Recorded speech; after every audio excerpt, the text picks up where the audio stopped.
Hello. तो finally ethics start करने जा रहे हैं हम। देर आए दुरुस्त आए, दुरुस्त आएँगे, टेंशन मत लो आप।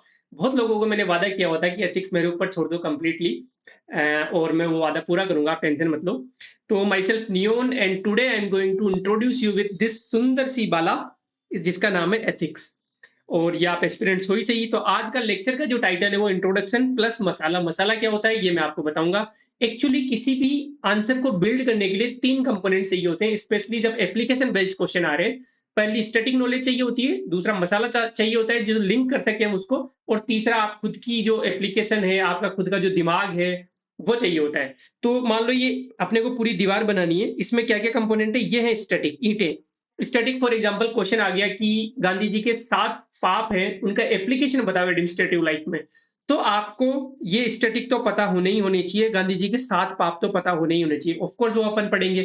उसके साथ में एप्लीकेशन में यूज़ पूछ रहा है, तो हमें एप्लीकेशन सॉरी एडमिनिस्ट्रेशन में यूज़ पूछ रहा है, तो उसका हमें पता होना चाहिए कि एडमिनिस्ट्रेशन में कौन-कौन सी चीज़ें हमें काम में आनी चाहिए, ताकि हम 7 सिंस उनको ऐड कर सकें। इसको मैं बोलूँगा मसाला। और लास्ट में कारीगर, वो आप खुद हो। आप जितनी प्रैक्टिस करोगे मेरे साथ, उतना ही बेटर आंसर लिख पाओगे। ठीक है? एक बार मैं चेक कर लेता हूँ कि रिकॉर्डिंग वगैरह प्रॉपर हो रही है, नहीं हो रही। पता लगे मैं पूरा लेक्चर ले लूँ और रिकॉर्ड ही नहीं हुआ हो। हाँ, बिल्कुल साउंड वगैरह आ रहा है। 1 मिनट, ठीक है। तो आगे बढ़ते हैं।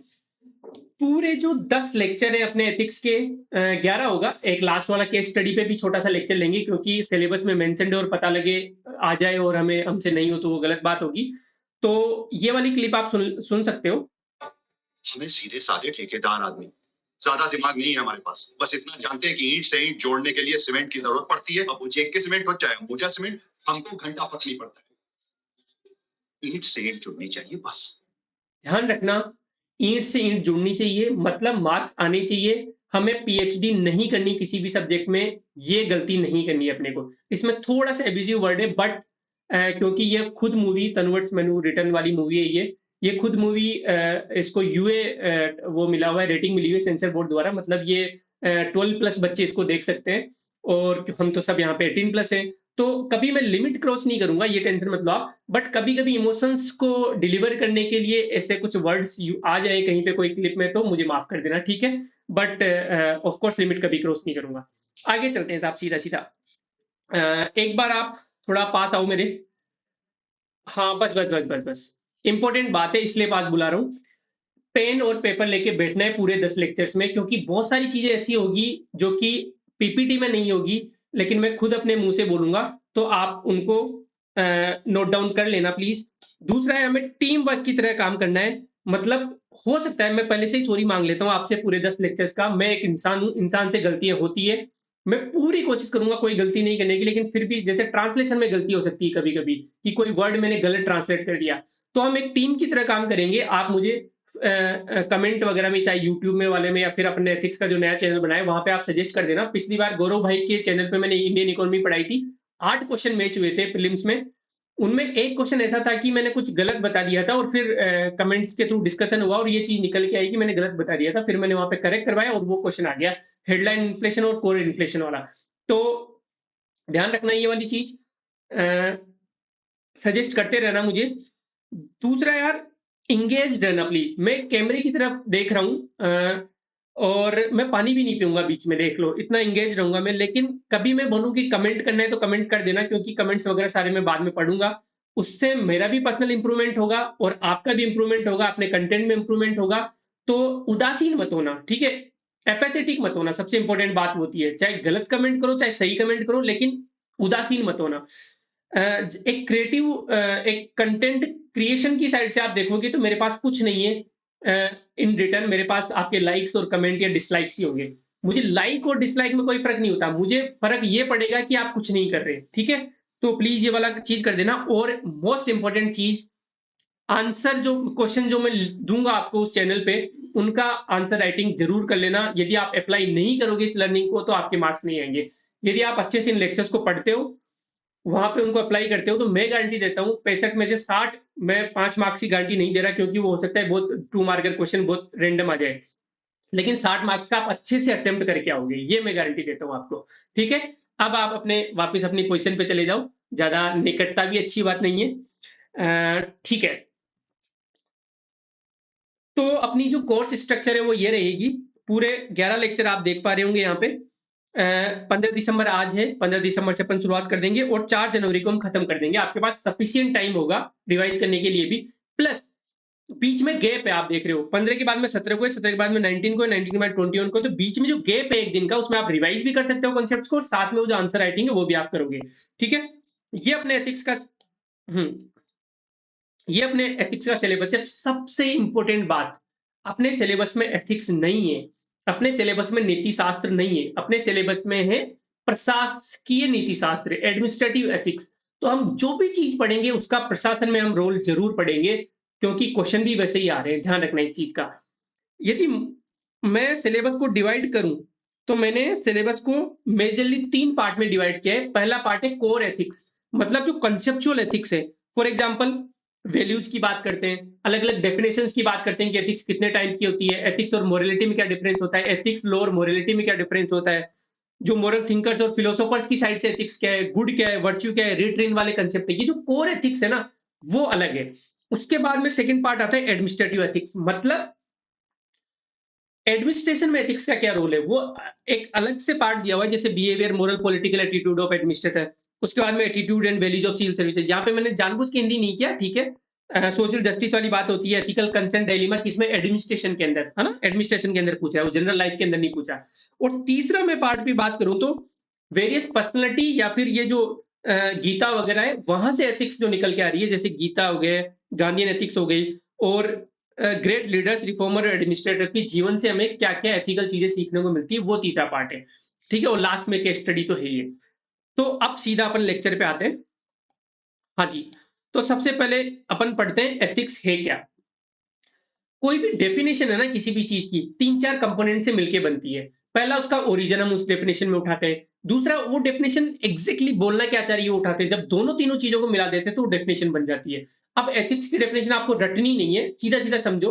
एथिक्स एक ऐसी चीज़ है जो कि सही और गलत में भेद बताती है, जो कि उचित और अनुचित में भेद बताती है, जो कि एक क्या था, सही गलत, उचित अनुचित और अच्छा या बुरे में भेद बताती है, बस।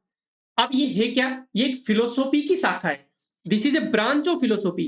और ये नॉर्मेटिव साइंस है। ये 3 चीज़ों से मिलके डेफिनिशन बन गई साहब। ये रटना है सीधा-सीधा, समझ में तो अपने को आ ही गया कि ethics is a normative science and a branch of philosophy which determine what a sentient creature ought to do to differentiate the acts as being good और बैड, राइट और रॉन्ग एंड एप्रोप्रिएट और inappropriate. यदि मैं Venn diagram में यदि इसको बनाने की कोशिश करूँ, तो वो कुछ ऐसा होगा कि सबसे पहले तो सबसे बाहर है फिलोसॉफी। फिलोसॉफी बहुत ब्रॉड टर्म होती है। फिलोसॉफी क्या होती है? वो सब्जेक्ट जिसमें हम लाइफ के मीनिंग को जानते हैं, हम एग्जिस्टेंस को जानते हैं कि हमारा जो एग्जिस्टेंस है वो क्या है, ये हम जानते हैं। उसके अंदर मैं बात करूँ तो, क्योंकि फिलोसॉफी को बोलते हैं साइंस ऑफ साइंस, ये साइंस विज्ञान के भी विज्ञान है फिलोसॉफी, विज्ञान का भी बाप है ऐसे समझ लो आप। उसके अंदर आती है नॉर्मेटिव साइंस, साइंस भी सॉरी साइंस भी बहुत टाइप की होती है। जैसे नॉर्मेटिव साइंस होती है, पॉजिटिव साइंस वगैरह होती है। अब मैं बताता हूँ नॉर्मेटिव साइंस, पॉजिटिव साइंस में डिफरेंस है, वो मैं आगे बताऊंगा। और उसके अंदर फिर है एथिक्स। ठीक है? तो ये वेन डायग्राम समझ में आ गया आपको? ये ब्रांच है फिलोसॉफी की, जो कि एक नॉर्मेटिव साइंस है, जिसमें ये सिखाया जाता है कि क्या गलत है, क्या सही है, क्या उचित है, क्या अनुचित है, क्या अच्छा है, क्या बुरा है, what is right and wrong, what is appropriate and inappropriate, what is good और बैड। समझ में आ गया एथिक्स की डेफिनेशन? अब अपन ये समझ लेते हैं कि नॉर्मेटिव साइंस क्या होती है। देखो भाई, 2 टाइप के साइंस होते हैं, एक होती है पॉजिटिव साइंस, एक होती है नॉर्मेटिव साइंस। पॉजिटिव साइंस होती है कि जो जैसा है उसको एक्सप्लेन कर दो बस। फॉर एग्जांपल फिजिक्स एक नॉर्मेटिव साइंस है। कैसे? ग्रेविटी है, न्यूटन पेड़ के नीचे बैठे थे, सेब आके गिरा। उन्होंने ये नहीं बताया कि वो सेब का मेरे ऊपर गिरना अच्छा था या बुरा था, एथिकल था या अनएथिकल था। मेरा सर फट जाता या फिर मैं मर जाता, नहीं गिरना चाहिए था, ये सब नहीं बोला। उन्होंने ऑब्जर्व किया कि वो जो सेब है वो नीचे ही क्यों गिर रहा है, वो ऊपर क्यों नहीं गिर रहा। और ये ग्रेविटी है वो नीचे ही खींचती है, अपने सेंटर की तरफ खींचती है। जो भी हो रहा है उसको ऑब्जर्व करना होता है पॉजिटिव साइंस में। एक एग्जांपल मैंने नीचे लिया है टू अंडरस्टैंड पॉजिटिव इकोनॉमिक्स, सकारात्मक अर्थशास्त्र किसे बोलते हैं, कि रेपो रेट को इंक्रीज करने से क्या होगा। ये हम ऑब्जर्व कर रहे हैं, हम ये नहीं बोल रहे कि रेपो रेट को इंक्रीज करना चाहिए या नहीं करना चाहिए। जब बात ये आ जाती है कि होना चाहिए या नहीं होना चाहिए, तब होती है नॉर्मेटिव इकोनॉमिक्स, नियामक अर्थशास्त्र जिसे हम बोलते हैं। जैसे हमने बोला रेपो रेट को इंक्रीज करने से इन्फ्लेशन कंट्रोल हो जाएगा। आपको पता है जैसे ही रेपो रेट को हम बढ़ाएंगे तो लोगों के हाथ में पैसा कम हो जाएगा, क्योंकि ब्याज ज्यादा परसेंटेज में मिलने लग जाएगा, तो महंगा ब्याज मिलने महंगा हो जाएगा। ब्याज वगैरह। फॉर एग्जांपल पहले 7% पे हमें लोन मिल रहा था, अब लोन 9% पे 10% में मिलने लग गया, तो लोग लोन लेना बंद कर देंगे। लोन लेना बंद करेंगे तो लोगों के पास पैसा कम होगा तो खर्च कम करेंगे, खर्च कम करेंगे तो डिमांड जो साइड है वो वीक पड़ जाएगी, तो इन्फ्लेशन कंट्रोल में आ जाएगा। ये क्या है, हमने ट्रेंड को देखा है। हमने ये नहीं बोला कि ये होना चाहिए, लोग ब्याज कम करना चाहिए, ज्यादा करना चाहिए। ये है पॉजिटिव इकोनॉमिक्स। और यदि हम बोले कि स्टैगफ्लेशन के टाइम या फिर कोरोना के टाइम या किसी इकोनॉमिक बूम बूम के टाइम आरबीआई को रेपो रेट को कम कर देना चाहिए, जब चाहिए लग जाता है ना, तो वो होता है नॉर्मेटिव इकोनॉमिक्स। समझ में आ गया? तो ऑफ कोर्स एथिक्स में तो हम सारी बातें यही करते हैं कि ये होना चाहिए, ये नहीं होना चाहिए। एथिक्स तो यही है। इसलिए एथिक्स एक नॉर्मेटिव साइंस है और ये ब्रांच है फिलोसॉफी की, जिसमें हम बात करते हैं क्या सही है क्या गलत है। समझ में आ गया? यहां तक आगे चलते हैं, आगे चलते हैं साहब। हाँ जी। अब मोरलिटी क्या है साहब? एथिक्स और मोरलिटी, कभी-कभी तो हिंदी जब ट्रांसलेट करते हैं तो गूगल दोनों को नैतिकता बता देता है। लेकिन एग्जैक्ट हिंदी ट्रांसलेशन की हम बात करें तो एथिक्स इज नीति शास्त्र और मोरलिटी है नैतिकता। दोनों में सिंपल सा डिफरेंस ये है कि एथिक्स है वो ब्रॉड टर्म में बात करती है, सोसाइटी के टर्म में बात करती है। शास्त्र लगा हुआ है ना, शास्त्र कब बनते हैं? जब पूरी सोसाइटी मिलके काम करती है। वेद ऐसे ही थोड़ा ना बने थे। तो जब सोसाइटी रूल्स बनाती है, रेगुलेशंस बनाती है, जब सोसाइटी ये डिसाइड करती है कि क्या गलत है, क्या सही है, तो वो आता है एथिक्स में। और जब इंडिविजुअल बेसिस पे मैं ये डिटरमाइन करता हूं कि क्या सही है, क्या गलत है, तो वो आता है नैतिकता में, मोरलिटी में। एक बार मैं फिर से चेक कर लेता हूं कि सही हो रहा है या नहीं हो रहा है। देखो 1-2 दिन दिक्कत आएगी वाली चीज़, क्योंकि मैं अभी कॉन्फिडेंट नहीं हूँ वीडियो को लेके कि कैसे ये सिस्टम काम करता है, बट वो हो जाएगा, ठीक है? हाँ जी, तो सही हो रहा है सब कुछ। हाँ। तो मोरलिटी क्या है? Morality is an individual set of principle that guides one's belief, thought, attitude, behaviour and action.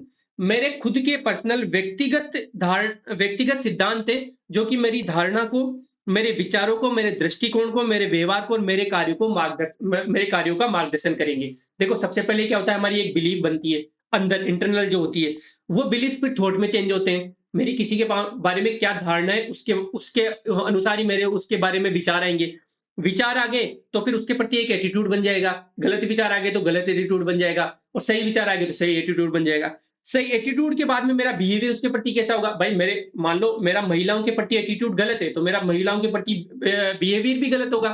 और बिहेवियर गलत होगा तो मैं एक्शन जो करूंगा वो भी गलत करूंगा। तो ये एक क्रम में मैंने लिखा है।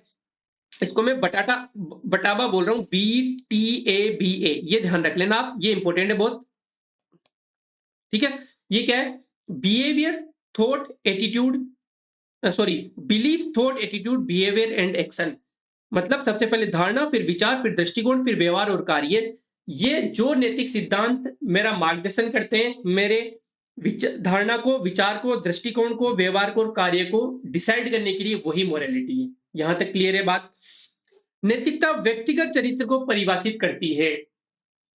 सोसाइटी और एथिक्स क्या कर रही थी? पूरे सोसाइटी को परिभाषित कर रही थी। ये मेरे पर्सनल कैरेक्टर को डिफाइन करती है नैतिकता। यहां तक समझ में आ गया? आप देखो मैंने जो इमेज डाली है वो आप ध्यान से देखो। पहली इमेज जो एथिक्स की है उसमें 3 आदमी मैंने डाले, मतलब सोसाइटी मिलके जब हम डिसाइड कर रहे हैं सही और गलत, पीछे उनके तराजू है, सही और गलत निशान बने हुए। तो मैंने ये इमेज जानबूझकर इसलिए डाली है ताकि आपके माइंड में पिक्टोग्राफिक मेमोरी सेट हो जाए कि जब पूरी सोसाइटी डिसाइड करती है तो वो एथिक्स होता है, और मैंने एक सिंगल आदमी के माइंड में जो डाला है तराजू, एक सिंगल आदमी जब डिसाइड करता है तो वो होती है मोरालिटी। क्लियर है? आगे चलते हैं साहब। अब डिफरेंस क्या है? क्योंकि डायरेक्ट क्वेश्चन आ सकता है कि एथिक्स और मोरालिटी में क्या डिफरेंस है। हमेशा जब भी हम डिफरेंस की बात करते हो तो हमेशा टेबल बना के फैक्टर्स का कॉलम जरूर बनाया करो कि किस किस फैक्टर्स पे हम डिफरेंस को वो कर रहे हैं। कि सबसे पहले तो डेफिनेशन मैंने लिख दी कि एथिक्स कोड ऑफ सोसाइटी है या ग्रुप का है, मोरालिटी इंडिविजुअल का कमिटमेंट है। ठीक है साहब। इम्पैक्ट क्या पड़ रहा है? ये सामाजिक मानदंडों को परिभाषित करता है। कौन? एथिक्स। क्योंकि सोसाइटी ने डिसाइड किया है, जबकि मोरालिटी पर्सनल कैरेक्टर को डिसाइड करता है। ये हमने पढ़ लिया अभी। लोकस क्या है इसका? इसका लोकस है एक्सटर्नल, मतलब सोसाइटी तो हमारे से बाहर है ना, एनवायरनमेंट तो हमारे से बाहर है। इसका लोकस बाहर है। और मोरालिटी का लोकस इंटरनल है, हम अंदर से कैसे सोच रहे हैं, हमारा कॉन्साइंस कैसा है, हमारा दिमाग कैसे काम कर रहा है, हमारा हार्ट कितना प्योर है, उस पर डिपेंड करता है कि हम कितने मोरल है। तो इसका लोकस क्या है? अंदर है, इंटरनल है, आंतरिक है। सब्जेक्टिविटी कितनी है?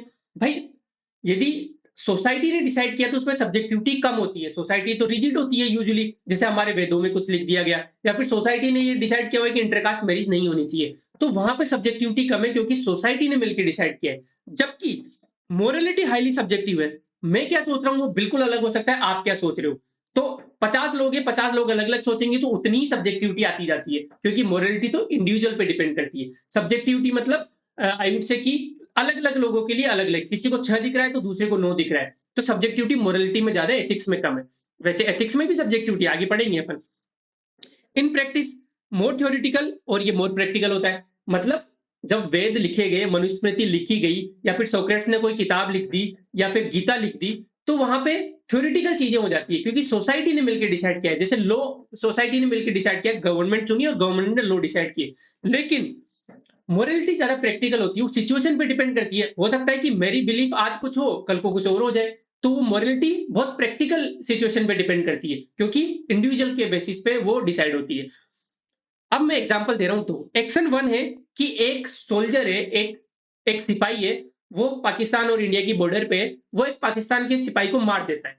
तो क्या ये एथिकल है या मोरल है, ये बताओ। ये बिल्कुल एथिकल है, क्योंकि हमने एज ए सोसाइटी में वहां पे भेजा है, गवर्नमेंट ने उसको वहां पे भेजा है कि आपको वहां पे लड़ना है, और हम उसको सेलिब्रेट भी करते हैं। जब पाकिस्तान के सिपाही मरते हैं जंग में वगैरह में, तो हम उनको सेलिब्रेट करते हैं। तो उनको तो कभी इमोरल बताया, अनएथिकल बताया नहीं।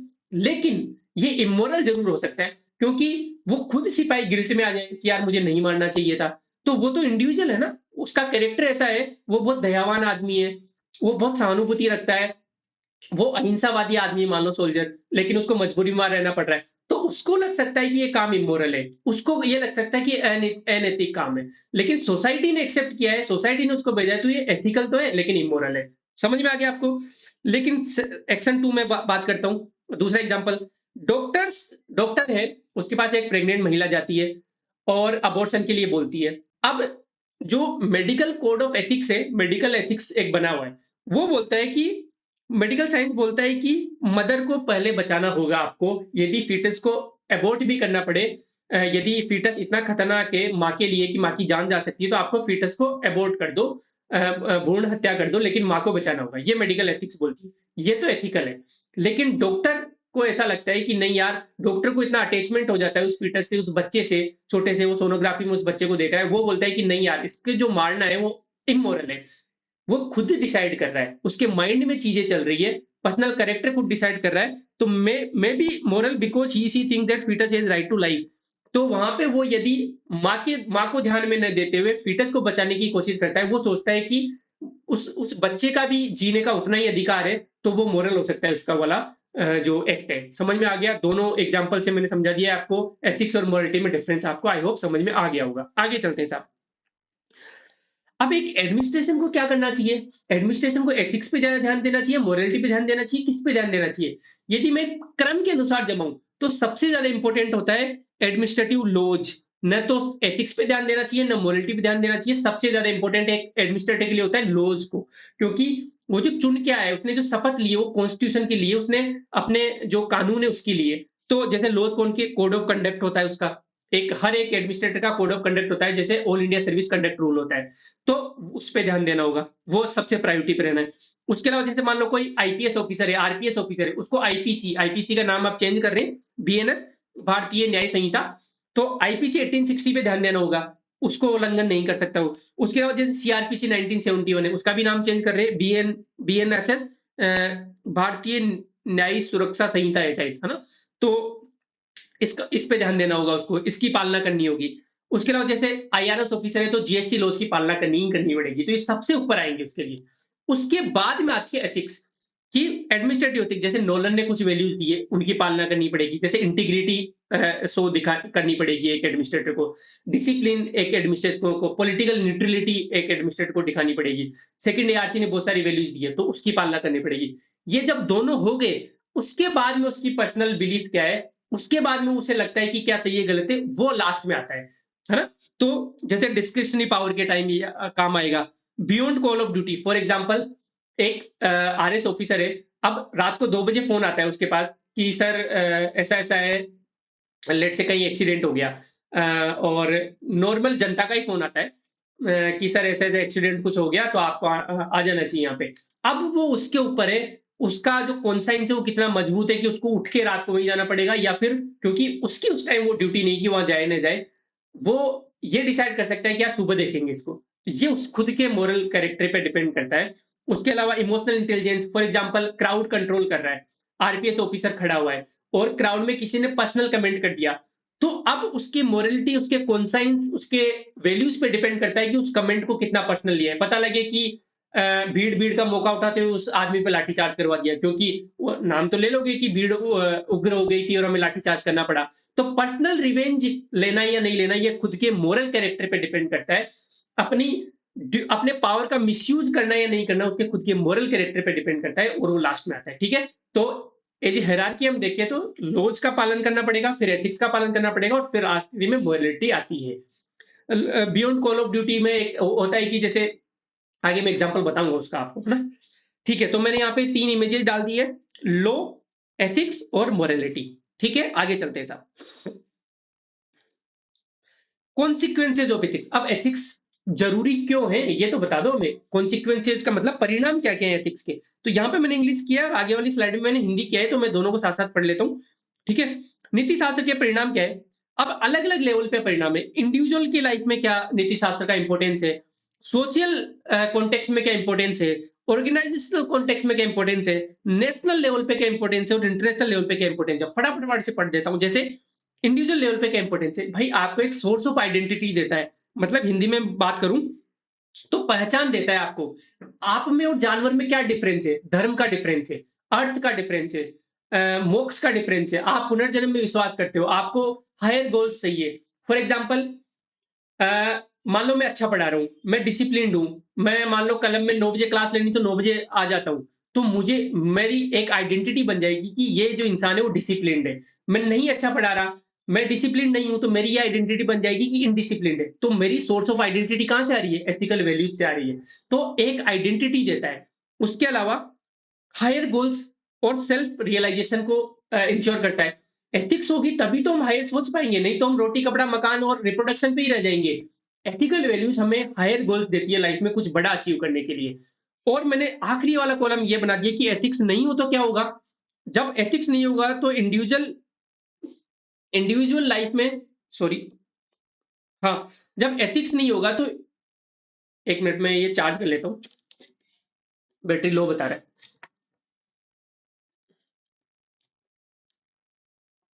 हाँ, जब एथिक्स नहीं होगा तो इंडिविजुअल लेवल पे क्या होगा, डिप्रेशन, सैडनेस, उसके अलावा फ्रस्ट्रेशन आ जाएगी। भाई जब तक आप गलत काम करोगे तो अल्टीमेटली उसका रिजल्ट तो गलत ही होगा, गिल्ट में रहोगे आप, किसी को धोखा दे दिया आपने लेकिन अल्टीमेटली आप गिल्ट में रहोगे।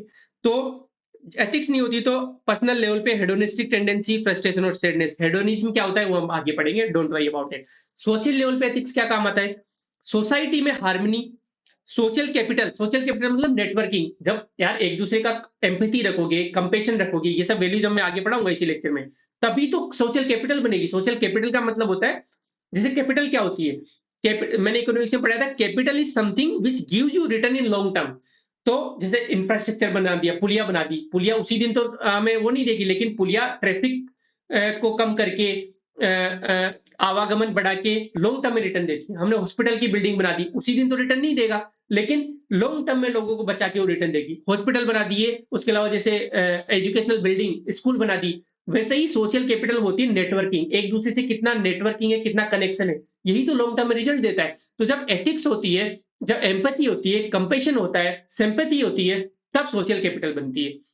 उसके अलावा इगलिटेरियन और सोसाइटी और जस्टिस। जब इगलिटेरियन सोसाइटी कब होगी, इसका हिंदी बोल देता हूं मैं आपको, समतावादी समाज। इनिक्वलिटी को कम करना है ना अल्टीमेटली, एथिक्स के बिना इनिक्वलिटी कम हो ही नहीं सकती। पूंजीवाद भी एथिकल हो सकता है यदि उसमें इनिक्वलिटी को कम करने पे फोकस किया जाए। तो ये वाली बात हो गई। यदि एथिक्स नहीं होगा तो क्या क्या होगा समाज में, भय का माहौल होगा, घृणा होगी एक दूसरे से, अपराध बढ़ जाएंगे, एक दूसरे के प्रति उदासीनता, एपैथी होगी, कोई मर रहा है कोई फर्क नहीं पड़ेगा। कोविड में किसी को जैसे एक रेलवे मैन नाम से एक सीरीज आई है, भोपाल गैस त्रासदी हुई थी, उसमें उन लोगों ने अपनी जान की परवाह न करते हुए बहुत सारे लोगों को बचाया। यदि एथिक्स नहीं होती, यदि मोरालिटी नहीं होती, तो वो उदासीन हो जाती है, उनको क्या फ़र्क पड़ता है, वो तो निकल लेते हैं शहर से। शहर की आधी जनता शहर से दूर भाग रही थी और ये लोग उन लोगों को बचाने के लिए शहर के अंदर जा रहे थे। बहुत बड़ी बात होती है, बिना एथिक्स के, बिना मोरालिटी के, बिना वैल्यूज के पॉसिबल ही नहीं है सोसाइटी में। और ऐसे ही लोग हैं जिनके कारण सोसाइटी इंटैक्ट है, ऐसे ही लोग हैं जिसके कारण सोसाइटी में टॉलरेंस बना हुआ है। ठीक है? असमानता, असहिष्णुता ये सब चीज़ें सोसाइटी में हो जाएगी यदि एथिक्स नहीं होगी तो। आगे चलते हैं। संगठनात्मक, कोई भी संगठन में एथिक्स का होना क्यों ज़रूरी है भई? एग्ज़ाम्पल मैं देता हूँ। जब एथिक्स होगा तो प्रोफेशनलिज्म आएगा, डिसिप्लिन रहेगा, टीम और वर्क कल्चर अच्छा रहेगा। ऐसा नहीं कि कोई बैकबाइटिंग कर रहा है या फिर बिचिंग कर रहा है एक-दूसरे की, कि वो तो सही काम नहीं करता या फिर तो माहौल खराब हो जाता है इन चीज़ों से। यदि एथिक्स नहीं होगी ऑर्गेनाइज़ेशन में क्या होगा? करप्शन होगा साहब, इनएफिशिएंसी आएगी, नेपोटिज़्म, फेवरेटिज़्म ये सब चीज़ें। जैसे बॉलीवुड में नेपोटिज़्म की अपन शिकायतें सुनते हैं। तो जब नेपोटिज़्म पे हम मान लो टैलेंट के हिसाब से हायर नहीं करेंगे तो फिर मूवीज़ की क्वालिटी हैम्पर होगी। मूवीज़ की क्वालिटी हैम्पर होगी तो धीरे-धीरे बॉलीवुड डिग्रेड होगा। बॉलीवुड की क्वालिटी डिग्रेड होगी तो अल्टीमेटली पूरी इंडस्ट्री को नुकसान हो रहा है ना। तो जब एथिक्स नहीं होती तो पूरी ऑर्गनाइज़ेशन को नुकसान होता है। उसके अलावा इनएफिशिएंसी मैंने बता ही दिया आपको। और यदि होता है तो कस्टमर को सैटिस्फैक्शन मिलेगा। गुड वर्क कल्चर जैसे कुछ-कुछ कंपनीज़ है, टाटा जो स्टील कंपनी है, विप्रो जो अज़ीम प्रेमजी की है, उसके अलावा जो ओपी मुंजाल सर की जो हीरो साइकिल है, ये कंपनियाँ ऐसी मानी जाती है कि इसमें आदमी फायर नहीं होता, रिटायरमेंट के बाद ही बाहर निकलता है क्योंकि वर्क कल्चर इतना अच्छा है। सरकारी कंपनी से भी अच्छा वर्क कल्चर है। तो ये डिपेंड करता है कि आपकी जो ऑर्गनाइज़ेशन उसमें एथिकल वैल्यूज़ कितनी है। नेशनल लेवल पे हम बात करें तो एथिक्स का क्या-क्या फ़र्क पड़ता है? नेशनल लेवल पे सेक्युलरिज़्म जितनी भी चीज़ें आपके प्रिएम्बल में लिखी हुई, कॉन्स्टिट्यूशन में लिखी हुई, वो सब एथिकल बातें ही है।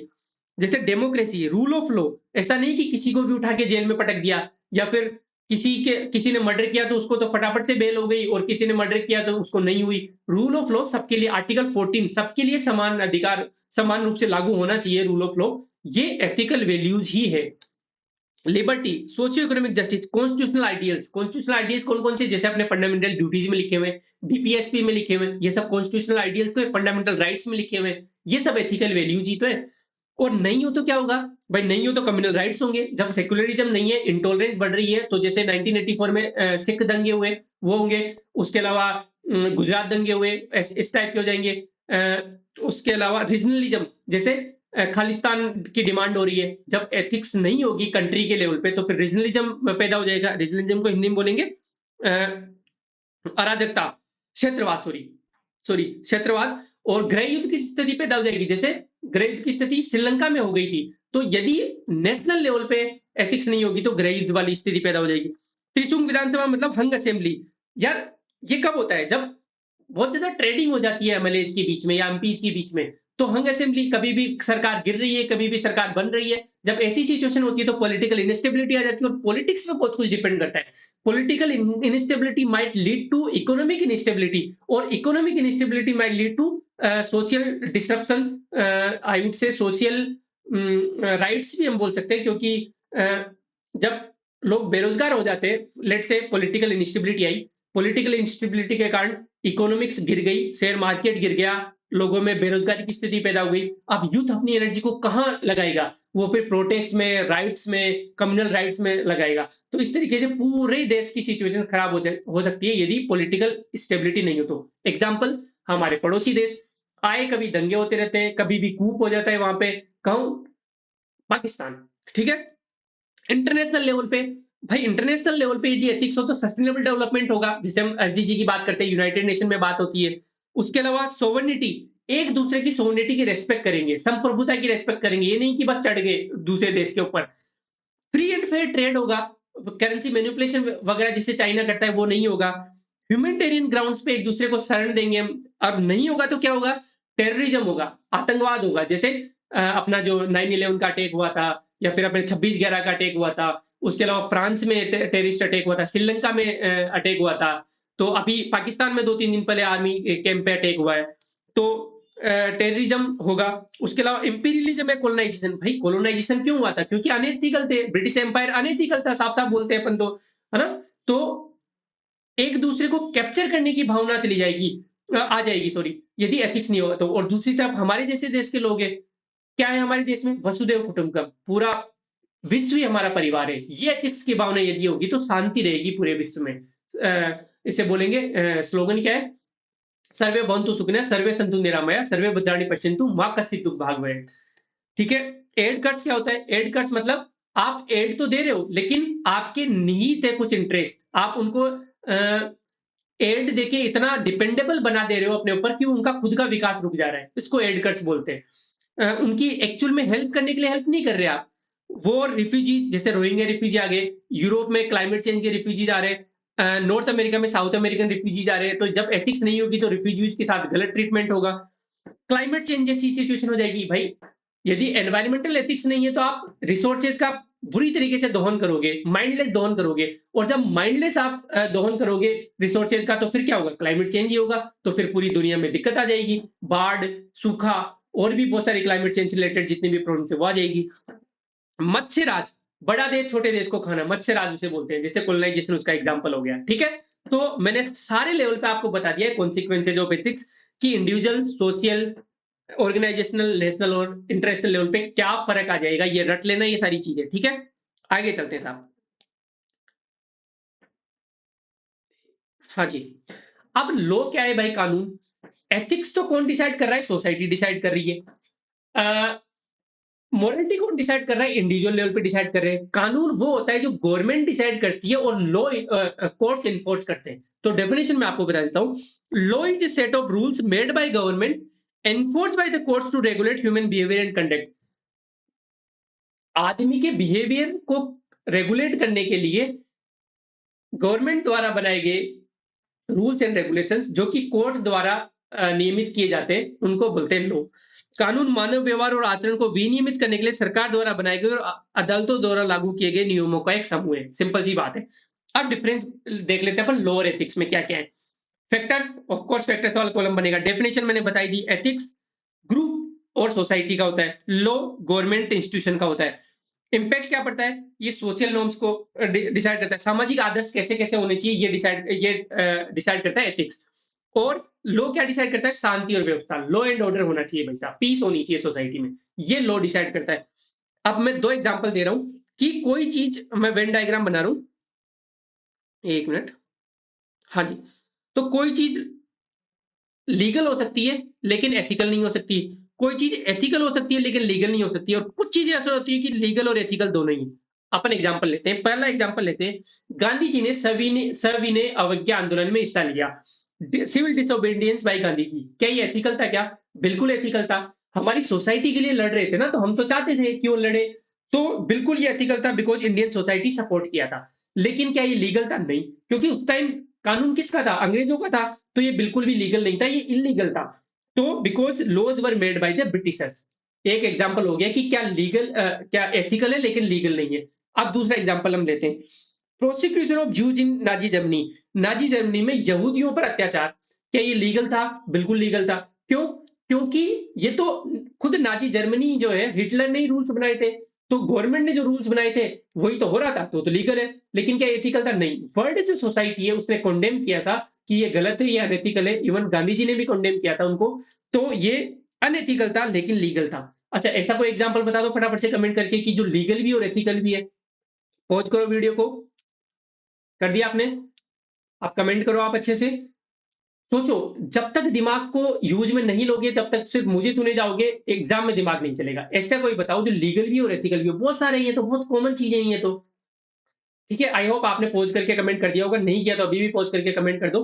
हाँ, तो मुझे बुरा लगेगा यदि एक भी कमेंट नहीं आया तो इस पे, क्योंकि फिर वो है ना कि आप पार्टिसिपेट नहीं कर रहे। तो मैं तो कंटिन्यू करता हूँ। क्या है जो लीगल और एथिकल है? जैसे फॉर एग्जाम्पल पीसीए, करप्शन है। करप्शन नहीं करना, ये सोसाइटी ने डिसाइड किया है कि करप्शन गलत चीज है। तो करप्शन एक इमोरल चीज है, अनएथिकल चीज है। तो ये हो गई, मतलब करप्शन अनएथिकल हो गया।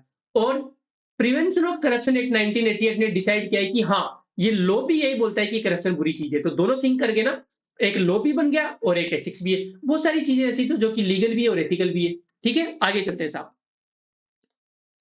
अब आता है भाई डिफरेंट टाइप ऑफ एथिक्स।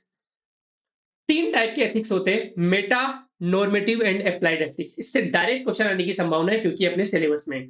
और अब इससे डरना नहीं है। सबसे पहले मैं एनालॉजी समझाऊंगा, उसके बाद में बहुत आसान हो जाएगा कि क्या मेटा, क्या नॉर्मेटिव, क्या अप्लाइड एथिक्स। बहुत सिंपल सी चीज है।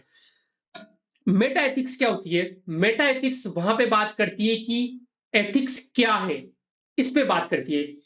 नॉर्मेटिव एथिक्स बात करती है कि एथिक्स क्या है ये समझ लिया, क्या अच्छा है क्या बुरा है इस पे बात करती है।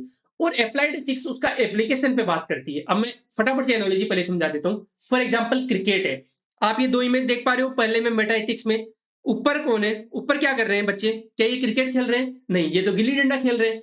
ये कैसे पता चला हमें, क्योंकि हमने देखा है, पढ़ा है, सुना है, ठीक है, कि ये गिल्ली डंडा है और नीचे वाला बच्चा क्या कर रहा है, क्रिकेट खेल रहा है। जब हम ये बात करते हैं कि क्रिकेट क्या है, ये गिल्ली डंडा ऊपर वाला क्रिकेट है या नीचे वाला क्रिकेट है, जब हम ये बात करते हैं तो हम मेटा एथिक्स की बात कर रहे हैं, ठीक है। अब आते हैं नॉर्मेटिव एथिक्स पे। जब हम ये बात करते हैं कि कौन क्रिकेट अच्छा खेल रहा है, क्या क्रिकेट अच्छा है, क्या क्रिकेट बुरा है, कौन सी टेक्निक्स क्रिकेट में अच्छी है, कौन सी बुरी है, जब ये बात करते हैं तो वो होती है नॉर्मेटिव एथिक्स, है ना। जैसे अपन ने नॉर्मेटिव साइंस पढ़ा था ना ऊपर, कि एथिक्स एक नॉर्मेटिव साइंस है और नॉर्मेटिव एथिक्स ही हमारे सिलेबस में मेनली आगे जो डियोंटोलॉजी है, टीलियोलॉजी है, यूटिलिटेरियनिज्म है, गीता है, कांट है, सोक्रेट्स है, ये सब नॉर्मेटिव एथिक्स के पार्ट होते हैं जो कि हम पढ़ेंगे। मेटा एथिक्स तो हमें समझना है, डायरेक्ट डेफिनेशन आ सकती है, आगे मैं बताऊंगा डेफिनेशन भी। और क्रिकेट के अलग-अलग पहलू पे हम बात करेंगे कि वो सही है या गलत है। क्रिकेट कौन अच्छा खेल रहा है, कौन बुरा खेल रहा है, ये कौन डिसाइड करेगा, नॉर्मेटिव एथिक्स। लेकिन क्रिकेट के अंदर क्या अच्छी चीज़ है, क्या बुरी चीज़ है, वो डिसाइड करेगा एप्लाइड एथिक्स। फॉर एग्जांपल मोकडिंग होती है। मोकडिंग क्या होती है कि बॉलर बॉल डाल रहा है और वो जो नॉन स्ट्राइकर है, एंड पे जो बैट्समैन है, वो थोड़ा-सा आगे चला गया रन काटने के लिए। उसने बॉल डाली नहीं और उसको आउट कर दिया। ये क्या क्रिकेट के लिए अच्छी चीज़ है या नहीं अच्छी चीज़ है? डिबेटेबल है कि नहीं करना चाहिए यार ऐसी चीज़। है ना? लेकिन कुछ लोग बोलते हैं कि ऐसे तो वो आधा रन काट लेगा पहले से ही, तो वो रूल्स आर रूल्स। तो ये जब डिबेट हम करते हैं तो वो आता है एप्लाइड एथिक्स में। उसके अलावा विराट कोहली है। विराट कोहली बहुत बार मैच में बेन स्टोक्स को याद करता रहता है, मतलब वो गाली गाली देते रहते हैं। एग्रेसिवनेस है उनमें। तो बहुत बार ये डिबेट भी होती है कि यार ये एग्रेसिवनेस अच्छी चीज़ है या बुरी चीज़ है? या क्या ये होनी चाहिए या नहीं होनी चाहिए? है ना? कुछ लोग बोलते हैं कि ये गेम का पार्ट है, ये गेम की स्पिरिट को बचा के रखता है। कुछ लोग बोलते हैं कि नहीं ये ज़्यादा हो रहा है। तो ये जब हम एप्लाइड एथिक्स में बात करते हैं ना, आगे मैं बताऊँगा जैसे एप्लाइड एथिक्स में स्पोर्ट्स और मेडिकल साइंस में जैसे भ्रूण हत्या वाला मैंने बोला था, वो एप्लाइड एथिक्स में आता है ना? यूथनेशिया एप्लाइड एथिक्स का पार्ट है। यूथनेशिया क्या होता है मैं आगे बताऊँगा आपको, है ना? तराई-कुतल एप्लाइड एथिक्स का पार्ट होता है। तो अ, एक डॉक्टर को माँ को बचाना चाहिए या भ्रूण को बचाना चाहिए, ये एप्लाइड एथिक्स का पार्ट है। ठीक है? तो समझ में आ गया यहाँ तक? अब आगे चलते हैं, मैं सीधा डेफिनिशन पे चलता हूँ। तो मेटा एथिक्स क्या डेफिनिशन क्या बोल रही है? To understand the theoretical origin and meaning of ethics and moral principle, मतलब नैतिकता और नैतिक सिद्धांतों की उत्पत्ति और उनके अर्थ को समझना कि नैतिकता है क्या भाई, क्रिकेट है क्या, ये तो बताओ हमें। फिर हम डिफाइन करेंगे कि क्रिकेट में बैट ऐसा होना चाहिए, गिल्ली डंडा में तो सिर्फ एक डंडा होता है, क्रिकेट में तो बैट के ऊपर वो हत्था अलग से होता है, चौड़ाई इतनी होती है। जब हम ये डिफाइन करते हैं, एथिक्स को समझते हैं, उसको बोलते हैं मेटा एथिक्स। ठीक है? तो क्यों? To assess the validity of ethical theories, कि कोई भी ऐसे तो एथिक्स की थ्योरी देके चला जाएगा, तो हमें ये तो समझ में होनी चाहिए ना कि जैसे मैं मान लो ग्रेविटी एक्सप्लेन करके चला गया और आपको बोल दिया कि ये एथिक्स का पार्ट है, आपको यदि समझ होगी कि नहीं ये एथिक्स थोड़ा ना, ये तो आपने फिजिक्स समझा दी हमें। तो एथिकल थ्योरीज को समझने के लिए हम मेटा एथिक्स को यूज करते हैं। क्वेश्चन कैसे कैसे पूछे जाते हैं कि व्हाट इज मोरल जजमेंट, अच्छाई क्या है, ये सब क्वेश्चन पूछे जाते हैं, तब होता है मेटा एथिक्स का एक्चुअल आंसर निकल के आता है। एलिमेंट्स कौन-कौन से? मोरल रियलिज्म और मोरल एंटी रियलिज्म, मतलब यूनिवर्सलिज्म और सब्जेक्टिविज्म। जैसे मैंने बताया कि कुछ-कुछ वैल्यूज यूनिवर्सल होती है, जैसे सत्य सबके लिए यूनिवर्सल है। कुछ-कुछ वैल्यूज सब्जेक्टिव होती है, जैसे चोरी करना नहीं करना ये सब्जेक्टिव है। वो डिपेंड करता है कि मान लो कोई बहुत ज़्यादा भूखा है, अब सोसाइटी ने उसको खाने के लिए नहीं दिया, तो उसकी तो मजबूरी हो गई चोरी करना। तो किसी के लिए हो सकता है कि नहीं यार, अनएथिकल है, चाहे वो भूख से मर जाए। किसी के लिए लगता है कि भाई यदि वो चोरी नहीं करता, भूख से मर जाता है तो वो ज़्यादा अनएथिकल है क्योंकि वो तो सुसाइड हुआ और सुसाइड भी अनएथिकल माना जाता है। तो ये सब जो बातें होती है, वो किसमें आती है? वो मेटा एथिक्स में आती है। ठीक है? तो पिक्टोग्राफिक रिप्रेजेंटेशन में मैंने यहाँ पे ऐसे बताया है इस बच्चे को, मतलब क्या एथिक्स है, क्या एथिक्स नहीं है। जब हम ये बातें करते हैं तो मेटा एथिक्स होती है। और ये मैंने छोटा-सा पौधा लगा दिया है, मतलब एथिक्स के ओरिजिन की जब हम बात करते हैं, एथिकल थ्योरीज़ के उद्गम की हम बात करते हैं, वो मेटा एथिक्स में आता है। ठीक है? हिंदी में भी मैं आपको बता देता हूँ। ये नैतिक यथार्थवाद, सार्वभौमिकतावाद, व्यक्तिपरकवाद, नैतिक निर्णय क्या है, अच्छाई क्या है, नैतिक सिद्धांतों की वैधता का आकलन करना है कि ये सिद्धांत वैध है या नहीं है। ये सब बातें हम करते हैं तो वो अधिनीति शास्त्र में होता है। ठीक है? एनालॉजी मैंने बताई थी कि क्रिकेट क्या है, क्या गली क्रिकेट को क्रिकेट कहा जा सकता है क्या? ये जब हम बातें करते हैं तो मेटा एथिक्स की बात करते हैं। ठीक है? अब आगे चलते हैं। नॉर्मेटिव एथिक्स या मानदंडक नीतिशास्त्र हम किसे बोलते हैं? To investigate how one ought to act, अब एथिक्स हमने समझ ली। अब हम यहाँ पे बात कर रहे हैं कि एक आदमी को, एक इंसान को किस तरीके से एक्ट करना चाहिए कि वो एथिकल है या नहीं है। एक इंसान को किस तरीके से क्रिकेट खेलना चाहिए कि वो अच्छा क्रिकेट खेल रहा है या बुरा क्रिकेट खेल रहा है। इसमें हम कैसे सवाल पूछते हैं कि क्या ये एक्शन राइट है या गलत है? क्या ये इसका बिहेवियर सही है या गलत है? जब आप ऐसी बातें बोलते हैं, ऐसे क्वेश्चन पूछते हैं, तो वो मेटा इसमें नॉर्मेटिव एथिक्स में आ जाता है। क्यों ज़रूरी है? ये इसलिए ज़रूरी है कि हम किसी के बिहेवियर को, एक लिटमस टेस्ट है, लिटमस पेपर टेस्ट होता है ना कि कोई भी जो लिक्विड है वो एसिड है या बेस है या फिर न्यूट्रल है। ठीक है, वैसे ही ये एक लिटमस पेपर टेस्ट है जो कि ये डिसाइड करता है कि वो इंसान एथिकल है या अनएथिकल है। वो जो उसको रिवार्ड मिलना चाहिए, पनिशमेंट मिलना चाहिए उसके बिहेवियर पे या उसके एक्शन पे। ये जब हम डिसाइड करते हैं तो किसमें आता है? नॉर्मेटिव मानदंड तक। हमने मानदंड सेटअप कर दिए, उस एथिक्स को मानदंडक एथिक्स या फिर नॉर्मेटिव एथिक्स बोलते हैं। क्लियर है यहां तक? अब ये कैसे डिसाइड होगा? मैंने पिक्चर में 2 चीज़ें लगाई हुई है। एक लगाई हुई है गीता, एक लगाया हुआ है कांट। इन सब चीज़ों को जब हम पढ़ते हैं, जब हम गीता पढ़ते हैं, जब हम कांट को पढ़ते हैं, तब हमें पता लगता है कि कौन सही है, कौन गलत है ना? खुद से तो पता नहीं लगेगा। तो एलिमेंट्स कौन-कौन से हैं? वर्च्यू एथिक्स, डियोंटोलॉजी, टेलियोलॉजी, निष्काम कर्म। जब इन थ्योरीज़ को पढ़ के हम डिसाइड करते हैं कि कौन सही है, कौन गलत है, उसको क्या बोलते हैं? नॉर्मेटिव एथिक्स बोलते हैं मेरे दोस्त। एनालॉजी वही भले कि कौन क्रिकेट अच्छा खेल रहा है, नहीं खेल रहा, वही एनालॉजी हो गई। लास्ट आता है एप्लाइड एथिक्स। एप्लाइड एथिक्स को हिंदी में क्या बोलेंगे?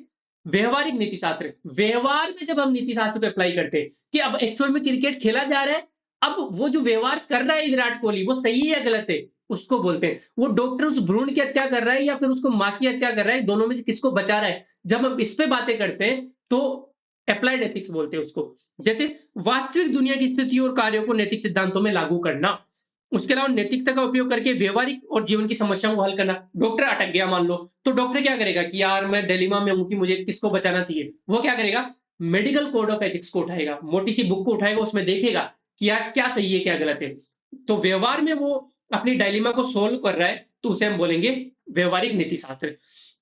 इसमें कैसे सवाल पूछे जाने चाहिए कि क्या हमें इच्छा मृत्यु की अनुमति दे देनी चाहिए या नहीं देनी चाहिए? मान लो कोई आदमी इतना सफ़र कर रहा है कैंसर से, आप उसको इच्छा मृत्यु की अनुमति देते हैं तो वो गलत भी हो सकता है, सही भी हो सकता है कि क्या पता है कैंसर का ट्रीटमेंट हो जाए, थोड़े दिन रुक जाता तो, या फिर वो तो सुसाइडल हो गया, सुसाइडल भी अनएथिकल है। जब ये सारी बातें जब हम डिस्कस करते हैं तो एप्लाइड एथिक्स में आती है। क्या मुझे, मान लो किसी ने मेरा कोर्स खरीदा, उसका प्री नहीं हुआ, तो क्या मुझे उसको रिफंड कर देना, नहीं कर देना चाहिए? ये एप्लाइड एथिक्स में आ गया क्योंकि आप अप्लाई कर रहे हो एथिकल प्रिंसिपल्स को मेरे ऊपर, ठीक है? एलिमेंट्स, चिकित्सा नैतिकता, पर्यावरण नैतिकता, खेल नैतिकता, व्यावसायिक नैतिकता। ये अलग-अलग क्षेत्र में जब हम व्यावहारिक नीति शास्त्र को नीति शास्त्र को अप्लाई करते हैं, तो उसे व्यावहारिक नीति शास्त्र बोलते हैं। जैसे चिकित्सा के क्षेत्र में, पर्यावरण के क्षेत्र में, व्यवसाय के क्षेत्र में, बिज़नेस, खेल के क्षेत्र में स्पोर्ट्स एथिक्स हो गया। इस तरीके से जो एथिक्स होती है उसको, और मैंने यहाँ पे जो इमेज लगाई है वो इंजेक्शन, हर्ट और इन सब की लगाई है। मतलब आपको याद आ जाए कि एप्लाइड एथिक्स में चिकित्सा नीति शास्त्र या फिर मेडिकल एथिक्स आती है। बाकी आपको अपने आप याद आ जाएगा, ठीक है? क्लियर है? आसान से कंसेप्ट हमने समझ लिए, इनकी डेफिनेशन को आप याद कर लेना। अधिनीति शास्त्र, मानदंडक नीति शास्त्र और व्यवहारिक नीति शास्त्र अपना खत्म हो गया। आगे चलते हैं साहब। Normative ethics. अब अपने सिलेबस में मेनली अपने को नॉर्मेटिव एथिक्स ही पढ़ना है। नॉर्मेटिव एथिक्स के 3 टाइप होते हैं मेनली। पहला डियोंटोलॉजी, दूसरा टेलियोलॉजी और तीसरा वर्च्यू एथिक्स। डियोंटोलॉजी क्या होता है? कर्तव्य शास्त्र। मतलब आपकी ड्यूटी क्या है, इस पे ही सब कुछ डिपेंड करता है। उसका परिणाम क्या आ रहा है, हमें कोई फ़र्क नहीं पड़ता। जैसे सॉरी, जैसे जिम्मी सरगिल बोल रहा था कि हमें कोई फ़र्क नहीं पड़ता है, सीमेंट कौन-सी भी हो, वैसे ही इनको कोई फ़र्क नहीं पड़ता है कि परिणाम क्या रहा है, आपकी ड्यूटी क्या है। और इसके प्रोपोज़र्स कौन-कौन है? कांत है, गीता है और डब्ल्यू डी रोस, विलियम डेविड रोस है शायद। तो इन तीनों ने डियोंटोलॉजी की थ्योरी को दिया है, या फिर हम बोल सकते हैं कि जैसे गीता का निष्काम कर्म है कि आप अपने कर्म पे ध्यान दो, रिज़ल्ट पे फ़ोकस मत करो। जब ये हम बात करते हैं तो वो डियोंटोलॉजी में आता है। जुकाम लग गई पढ़ाते-पढ़ाते पता नहीं कैसे। Teleology, teleology परिणामवाद। इसमें क्या होता है कि इनको फ़र्क नहीं पड़ता आपकी ड्यूटी क्या है, परिणाम कैसा आ रहा है, उसका रिज़ल्ट कैसा आ रहा है वो डिपेंड करेगा। मान लो आपने किसी को चाँटा मार दिया, चाँटा मारने के बाद में उसका जीवन ही चेंज हो गया, वो बहुत अच्छे काम करने लग गया, उसका जीवन ही बदल गया, वो सही राह पे आ गया, तो ये बोलेंगे चाँटा मारना सही था, ठीक है? कांट बोलेगा कि नहीं, आपने ह्यूमन राइट्स का वायलेशन किया है, उसका जीवन सुधर गया कोई बात नहीं, लेकिन आपने गलत किया है क्योंकि एज़ ए ह्यूमन आपको उसको चाँटा नहीं मारना चाहिए था।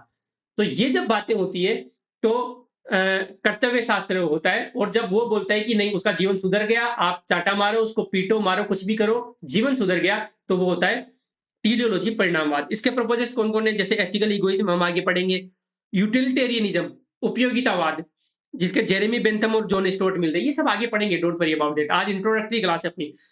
ये यूडेमोनिज्म, हेडोनिज्म, चार्वाका, ओहो हो! Charvaka is my favourite theory. अभी अपन इस पे डिटेल में बात करेंगे, ठीक है? और वर्च्यू एथिक्स क्या बोलती है? हमें फ़र्क नहीं पड़ता आपकी ड्यूटी क्या है, हमें फ़र्क नहीं पड़ता उसका जो परिणाम है वो क्या निकला है, हमें फ़र्क पड़ता है आपसे, एक्टर से फ़र्क पड़ता है कि आप कौन हो, आप एथिकल हो या नहीं हो, आप आपके इंटेंशंस कैसे हैं, उस पे जब डिपेंड करता है तो उसे वर्च्यू एथिक्स बोलते हैं। जैसे सोक्रेट्स बोलता है कि यदि कोई नॉलेजेबल पर्सन है, हाईएस्ट वर्च्यू है नॉलेज, यदि कोई नॉलेजेबल पर्सन है वो गलत कर ही नहीं सकता। मीन्स एंड्स गए भाड़ में। ये बोलता है कि knowledge is the highest virtue, if someone is possessing right knowledge, तो बस वो एथिकल होगा उसका कोई भी कंटेंट। प्लेटो बोलता है कि WCTZ, वर्ल्ड कप तो जाएगा, ऐसे याद कर लो रे। चार चार कार्डिनल, यार ये क्या हो जाता है इस पेन को कभी कभी। हाँ, तो वर्ल्ड कप तो जाएगा, तो विजडम, करेज, टेम्परेंस और जस्टिस, ये चार वैल्यू जिसने दिए प्लेटो ने, ये हम आगे पढ़ेंगे डिटेल में। यदि ये चार कोई फॉलो कर रहा है ना, बस वो एथिकल है। अब उसके परिणाम क्या आते हैं, क्या आता है, ये हमें नहीं मतलब, ठीक है? एरिस्टोटल ने भी कुछ कहा था, कन्फ्यूशियस ने भी कुछ कहा था, हम आगे पढ़ेंगे, ठीक है?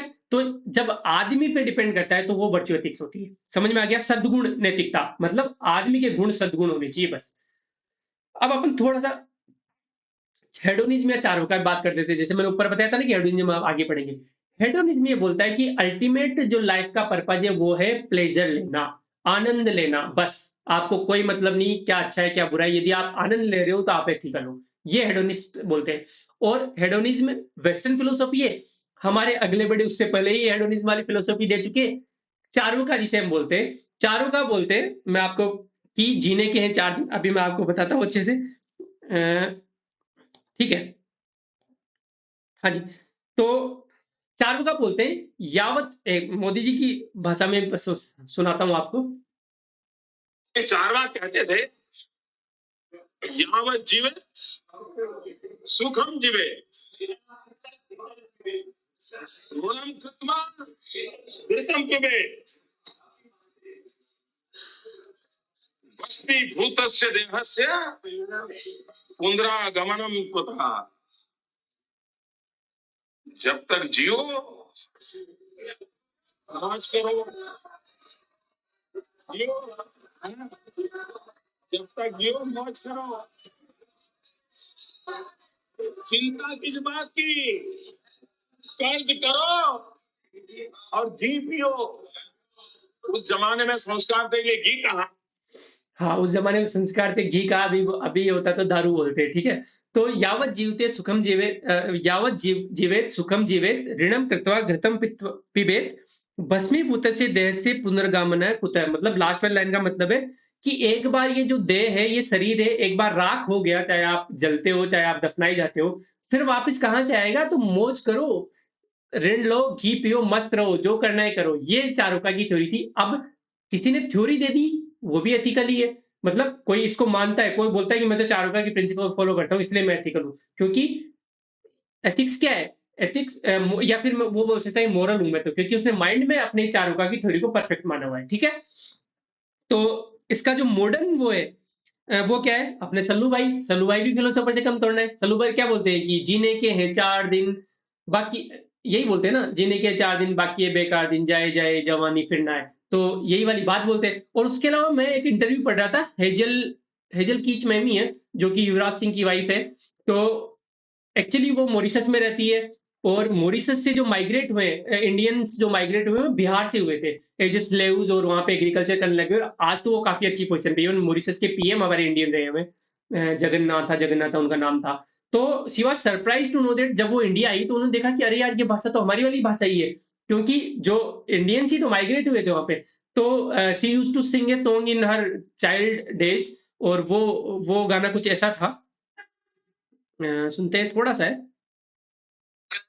मेरी जान मज़ा कर मेरी जान, इनसे ना होगा जवान। तो ये लोग यही गाते थे कि मजाक कर रही मेरी जान फिर से न होगा जवान। क्या है ये चार्वाकाई थ्योरी है कि भाई जितना जीना है जी लो, कोई सोक्रेट्स की बात मत मानो, कोई डियोंटोलॉजी मत मानो, कोई टेलियोलॉजी मत मानो। तो अब मैंने आपको सारी थ्योरीज एक्सप्लेन कर दी है। मेनली एथिक्स के 3 पार्ट होते हैं, फटाफट से रिवाइज़ करवा देता हूँ। मेटा एथिक्स हो गई, नॉर्मेटिव एथिक्स हो गई, एप्लाइड एथिक्स हो गई। नॉर्मेटिव एथिक्स अपने को सिलेबस में पढ़नी है, उसके 3 पार्ट होते हैं। डियोंटोलॉजी, टेलियोलॉजी और वर्च्यू एथिक्स। टेलियोलॉजी का वन ऑफ द पार्ट है हेडोनिज्म या चार्वाका थ्योरी। ठीक है? क्लियर है यहाँ तक? आई होप क्लियर होगा। आगे चलते हैं साहब। अब 4-5 छोटे-छोटे कांसेप्ट्स हैं, जो कि एग्ज़ाम में आते हैं, जैसे फ्रीडम ऑफ विल वाला क्वेश्चन आया था, वैसे ही। साइकोलॉजिकल इगोइज़्म, मनोवैज्ञानिक अहंवाद किसे बोलते हैं? साइकोलॉजिकल इगोइज़्म आ जाए तो सीधा-सीधा 2 नाम याद रख लेना, जयचंद और पन्नाधाय। फटाफट से आपको कांसेप्ट याद आ जाएगा। साइकोलॉजिकल मनोवैज्ञानिक अहंवाद, अहंवाद, अहम मतलब मैं खुद, एक ऐसा वाद जो कि अहम को सबसे ऊपर रखता है, खुद को सबसे ऊपर रखता है। साइकोलॉजिकल इगोइज़्म बोलता है कि this doctrine proposes that human beings are innate selfish and are only concerned with their individual advantage, pleasure and welfare and have no concern or care for others। ये बोलता है कि भाई साहब इंसान एक ऐसा क्रिएचर है, ऐसा जीव है सॉरी, जो कि खुद के व्यक्तिगत लाभ, सुख और कल्याण के बारे में चिंतित है, उसे दूसरों से कोई मतलब नहीं है। ये जो साइकोलॉजिकल इगोइज़्म ये कांसेप्ट देता है। ठीक है? इसका क्रिटिसिज़्म क्या है?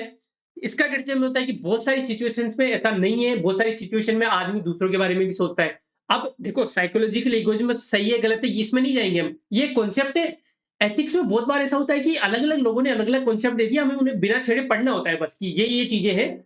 अपनाना क्या है, वो हमें हमारी मोरालिटी पे डिपेंड करता है। कुछ लोगों को चारों का अपनाना है, कुछ लोगों को डियोंटोलॉजी अपनाना है, निष्काम कर्म वाला, वो अपने ऊपर है, ठीक है? तो वैसे ही साइकोलॉजिकल इगोइज़्म के क्रिटिसिज़्म ये बोलते हैं कि नहीं ऐसा तो नहीं है। जब सोल्जर बहुत बार बैटल में ऐसा होता है कि हमारे जो लीडर होते हैं, मेजर या लेफ्टिनेंट होते हैं, वो अपनी जान पे खेलकर अपने सिपाहियों को बचाते हैं। ऐसा क्यों कर रहा है वो? यदि इंसान इतना ही सेल्फिश होगा कि उसे सिर्फ़ अपने व्यक्तिगत लाभ, सुख और कल्याण के बारे में चिंता है, तो वो अपनी जान क्यों दे देगा? पन्ना धाई का एग्जांपल मैं देता हूँ कि वो इतना ही यदि इगोइस्टिक थी, साइकोलॉजिकल इगोइज़्म यदि उस पे अप्लाई होता पन्ना धाई पे, तो वो जब बनवीर मारने आता है, तो वो अपने बेटे को क्यों कुर्बान कर दिया उन्होंने? तो ये कुछ एग्जांपल्स हैं। कई बार माता-पिता इतना सैक्रिफाइस कर देते हैं, माँ अपने आप को गीले में सुलाती है और बच्चे को सूखे में सुलाती है। ये क्यों होता है? तो ऐसा नहीं है कि हमेशा साइकोलॉजिकल इगोइज़्म होगा। तो मैंने आपको कॉन्सेप्ट बता दिया है, उसका क्रिटिसिज़्म भी बताया। एग्ज़ाम में 2 मार्क का क्वेश्चन आएगा तो कि व्हाट इज़ साइकोलॉजिकल इगोइज़्म, आपको डेफिनिशन लिखनी है। डेफिनेशन मैंने दे दी है, रट लेना। एग्जांपल लिखने हैं, पन्नादाई जयचंद इसका साइकोलॉजिकल इगोइज़्म को सपोर्ट करने के लिए जयचंद है कि उसने कोई परवाह नहीं की, उसे अपनी चिंता थी, अपने लाभ के लिए, अपने सुख के लिए वो जाके मोहम्मद गोरी से मिल गया और पृथ्वीराज चौहान के खिलाफ ट्रेटिंग कर दी। अब ये डिबेटेबल है भाई, मुझे हिस्ट्री नहीं आती ज़्यादा, ये मैंने रिसर्च करने की कोशिश की तो पृथ्वीराज रासो में ऐसा लिखा हुआ है कि जयचंद गद्दार था। बट आल्हा वगैरह जो बुंदेलखंड की जो रीजनल डॉक्यूमेंट्स है, रीजनल जो लिटरेचर है, उसमें जयचंद को ऐसा बिल्कुल भी नहीं बताया गया है, जयचंद को देशभक्त बताया गया है। तो यदि कोई हर्ट होता है तो मैं माफ़ी चाहता हूँ, मैं हिस्ट्री का टीचर नहीं हूँ, ठीक है? तो मैंने बस एग्ज़ाम्पल यहाँ पे दिया है कि व्यक्तिगत लाभ के लिए यदि कोई काम करता है तो उसे जयचंद हम बोलते भी हैं, ठीक है? आगे चलते हैं साहब। एथिकल इगोइज्म साइकोलॉजिकल हो गया। अब नैतिक अहंवाद क्या है कि people should act according to their self interest. ये अब एथिक्स आ गई। वहां तो उसने सीधा सीधा बोल दिया था कि लोग करते हैं, जब एथिक्स आ गई तो करना चाहिए आ गया। जब भी एथिक्स की बात होती है तो आउट टू डू आता है, ठीक है?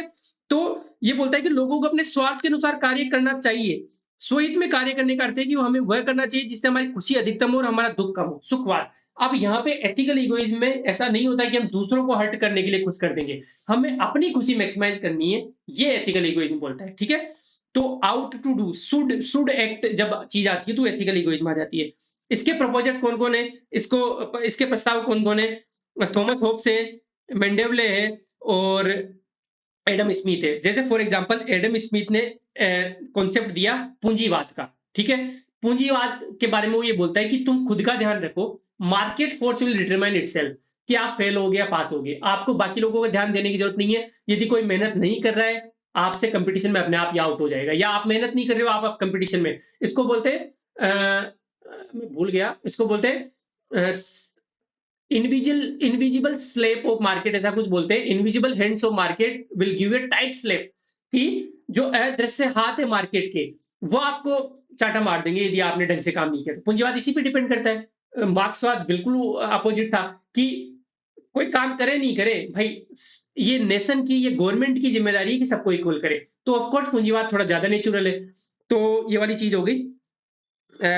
मेंडेविल मेंडेविल ने बोला था self preservation is the first law of existence. बिल्कुल, आत्म संरक्षण करना ही एग्जिस्टेंस का पहला लॉ है। भाई जब खुद का ध्यान नहीं दोगे तो दूसरों की क्या कर लोगे? यदि मैं खुद का ध्यान नहीं देता हूँ, यदि मैं खुद सक्सेसफुल नहीं होता हूँ, मैं आपको क्या प्रीच कर दूंगा कि आप सक्सेसफुल हो? जैसे एक फनी इंसिडेंट बताता हूँ, चलो मैं आपको ये बताता हूँ। फ्लाइट में आप कभी भी जाओ तो जो फ्लाइट अटेंडेंट होती है, जो एयरोस्टेस होती है, वो बोलती है कि दूसरों का ऑक्सीजन मास्क या दूसरों की सहायता करने से पहले खुद का ऑक्सीजन मास्क लगाएँ। क्योंकि यदि आप खुद का ऑक्सीजन मास्क नहीं लगाओगे इमरजेंसी के टाइम पे, तो आप थोड़ी देर में बेहोश हो जाओगे। तो आपने तो अपना टैलेंट वेस्ट कर दिया ना, आप तो दूसरों पे बर्डन बन गए। तो इसीलिए खुद की खुशी, आदमी खुद खुश नहीं रहेगा तो दूसरों को क्या खुश रखेगा? दूसरों के लिए क्या प्रोडक्टिव चीज़ कर लेगा? सोसाइटी को क्या दे देगा वो? समझ रहे हो आप? इसीलिए एथिकल इगोइज़्म कांसेप्ट इंपॉर्टेंट है। अ, उसके अलावा जैसे अ, समस्या क्या होती है, कभी-कभी नैतिक अहंकार अहमवाद सॉरी अहंकार नहीं आएगा, सॉरी यहाँ पे अहमवाद आएगा। नैतिक अहमवाद नैतिक कार्यों की ओर ले जाता है, कभी-कभी अनैतिक कार्यों की ओर। कैसे? जैसे फॉर एग्ज़ाम्पल मैं सिगरेट पीता हूँ, ठीक है? और मैंने सिगरेट मना कर दी क्योंकि मुझे अपनी खुशी के लिए मुझे अपने स्वास्थ्य की चिंता है। मैंने इसको मना कर दिया कि मुझे नहीं चाहिए भाई। मुझे खुशी इस चीज़ से मिलेगी अल्टीमेटली जब मैं लंबा जीऊँगा, सुखी जीऊँगा, स्वस्थ जीऊँगा। तो ये क्या हुआ? पॉजिटिव आउटकम आया कि नैतिक अहंवाद नैतिक कार्यों की ओर ले गया। मेरी हेल्थ सुधरी तो नैतिक कार्य हुआ। लेकिन मान लो 2 पेरेंट्स हैं, उनमें थोड़ी लड़ाई होने लग गई, नहीं बन रही, साथ रह रहे तो सैड हैं, लड़ाइयाँ कर रहे हैं, फ्रस्ट्रेशन में हैं। वो दोनों अपनी खुशी के लिए अलग होते हैं। एथिकल इगोइज़्म क्या बोलता है कि आपको वही करना चाहिए जो आपकी खुशी के लिए इम्पोर्टेंट है। अलग हो गए, लेकिन उसका जो गलत इम्पैक्ट पड़ा उनके बच्चे पे पड़ा। ठीक है? उनका बच्चे की तो कोई गलती नहीं थी। उनका बच्चा, ऐसे जो डिवोर्स पेरेंट्स के बच्चे यूजुअली ऐसा होता है कि लाइफ में कम सक्सेसफुल हो पाते हैं क्योंकि उनके साइकोलॉजिकली इम्पैक्ट पड़ता है उन पे।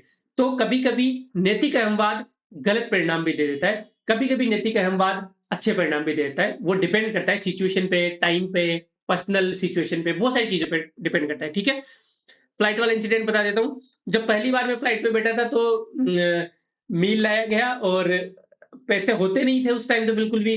तो मुश्किल से तो फ्लाइट का टिकट मिला था, वो भी कंपनी ने बुक करवाया था। तो डेढ़ 2 घंटे बाद में मैम आई और उन्होंने कहा कि sir would you like to take some meal? और वो कुछ लाई थी प्लेट में। मैंने तो हाथ जोड़ लिए कि मुझे नहीं चाहिए मील। बट वो समझ गई थी, मेरे एक्सप्रेशन से ही समझ गई थी कि शायद मैं पैसे-वैसे से डर रहा हूँ। तो उन्होंने कहा कि सर इट इज़ कॉम्प्लीमेंट्री। अब हमें कॉम्प्लीमेंट्री का मतलब उस टाइम पता नहीं था। कॉम्प्लीमेंट का मतलब तो हमें किसी की प्रशंसा करना ही होता है। मैंने कहा मैम इट्स ओके, मेरा व्रत है आज। ठीक है? And I was literally dying to eat that food कि यार फ्लाइट में खाना कैसा मिलता है? लेकिन फिर वो ऐसा होता है कि पता लगे मुझे प्लेन में ही रोक लिया बर्तन धोने के लिए कि नहीं अब तो दे के जाओ।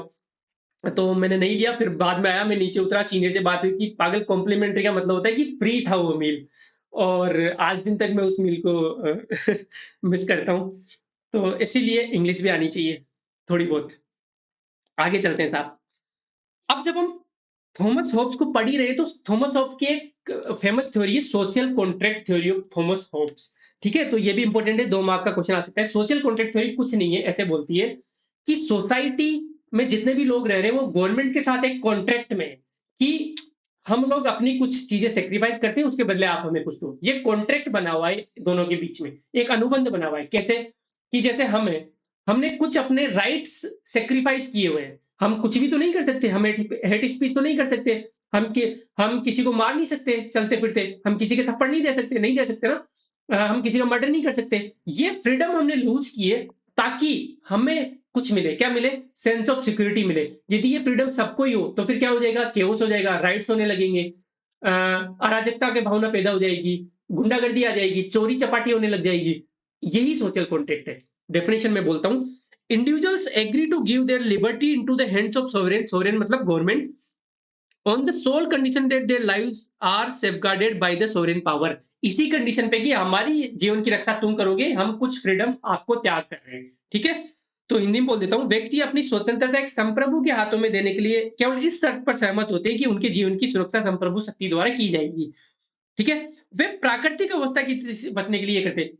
प्राकृतिक अवस्था मतलब स्टेट ऑफ नेचर किसे बोलते हैं? स्टेट ऑफ नेचर इसमें होता है जिसमें सबको सब छूट है। जो करना चाहो चोरी, लूट, लपाटी जो भी करना चाहो करो।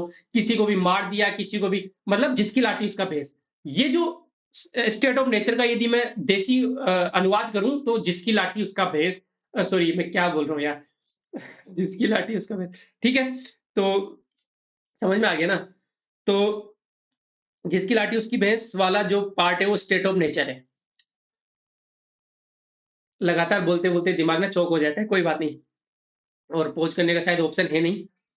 अच्छा, ये जो थॉमस होब्स की बुक थी लेवियथन लेवियथन नाम की बुक है, ये मैंने इसका स्क्रीनशॉट डाला हुआ है। इसमें इन्होंने सोशल कॉन्ट्रैक्ट थ्योरी दी थी, तो आप यदि 2 मार्कर या 5 मार्कर का क्वेश्चन आता है तो आप लिख देना। Thomas Hobbes in his book leviathan leviathan है, Leviathan लेवियथन, फिर डेफिनेशन लिख देना और उसमें प्राकृतिक अवस्था, स्टेट ऑफ नेचर को एक्सपेंड कर देना। नियमों, राजनीति या सरकार के बिना एक समाज जिसमें जो कुछ करना चाहे करे। इस राज्य में लोग बिना किसी परिभाषित कर्तव्य दायित्वों के जो करना चाहे करने के लिए स्वतंत्र है। इससे बचने के लिए सोशल कॉन्ट्रैक्ट होता है। अब नीचे एक डायग्राम है, ये डायग्राम आप बना के आ सकते हो एग्जाम में कि पहले ब्लैक वाला देखो, ब्लैक एरो देखो कि गवर्नमेंट प्रोटेक्ट करती है उनके राइट्स को, है ना? लोगों के राइट्स को। लोग गवर्नमेंट को पावर देते हैं। हमने अपने प्रतिनिधित्व चुन के बैठा दिए, भजन लाल जी को सीएम बैठा दिया, हमने अपनी पावर उनके हाथ में दे दी। अब उनकी ज़िम्मेदारी है कि हमारे राइट्स की रक्षा करें, ठीक है? और रेड वाला देखो आप कि यदि भजन लाल जी अपनी पावर का मिसयूज़ करते हैं, अराजकता फैलाते हैं या कुछ भी गलत करते हैं, तो फिर रिप्लेसमेंट या ओवरथ्रो का अधिकार करती है। फिर तो कूप हो जाएगा, जैसे पाकिस्तान वगैरह में होता है। तो अपने को तो 5 साल झेलना पड़ता है, लेकिन fortunately we are so blessed कि डेमोक्रेसी में बहुत कम डेंट आए हैं। बहुत बड़ी बात होती है कि 140 करोड़ लोगों का देश इतने अच्छे से चल रहा है। छोटे-मोटे लॉ एंड ऑर्डर की सिचुएशंस तो हर कंट्री में होती है, वो कोई बड़ी बात नहीं है। हमें अपनी कंट्री की अच्छाइयों को भी रिकॉग्नाइज़ करना चाहिए कि हम बहुत शांति से रह रहे हैं, वरना सीरिया, यूक्रेन, ये ये इज़राइल क्या यार बहुत अच्छी-अच्छी कंट्रीज़ है, लेकिन क्या सिचुएशन हो रही है वहाँ पे, ठीक है? Thank you God for all these things, ठीक है? आगे चलें? अब आते हैं मोरल रिलेटिविज़्म के, नैतिक सापेक्षवाद क्या होता है? हर चीज़ सापेक्ष होती है, यही नैतिक सापेक्षवाद होता है। क्या होता है भाई? रिलेटिव होती है हर चीज़। Moral judgments are relative to the individual और particular societies and are not universally applicable. ऐसा नहीं है कि वो सार्वभौमिक रूप से लागू होंगे। वो डिपेंड करता है कि आदमी कैसा है, सोसाइटी कैसी है। तो वो होता है मोरल रिलेटिविज़्म। ये डेफिनिशन को याद कर लेना आप। 2 टाइप के होते हैं। एक मोरल सब्जेक्टिविज़्म होता है, एक कल्चरल रिलेटिविज़्म होता है। मोरल सब्जेक्टिविज़्म बोलता है right and wrong is a matter of personal opinion. ठीक है? मोरालिटी क्या होती है? पर्सनल कैरेक्टर पे।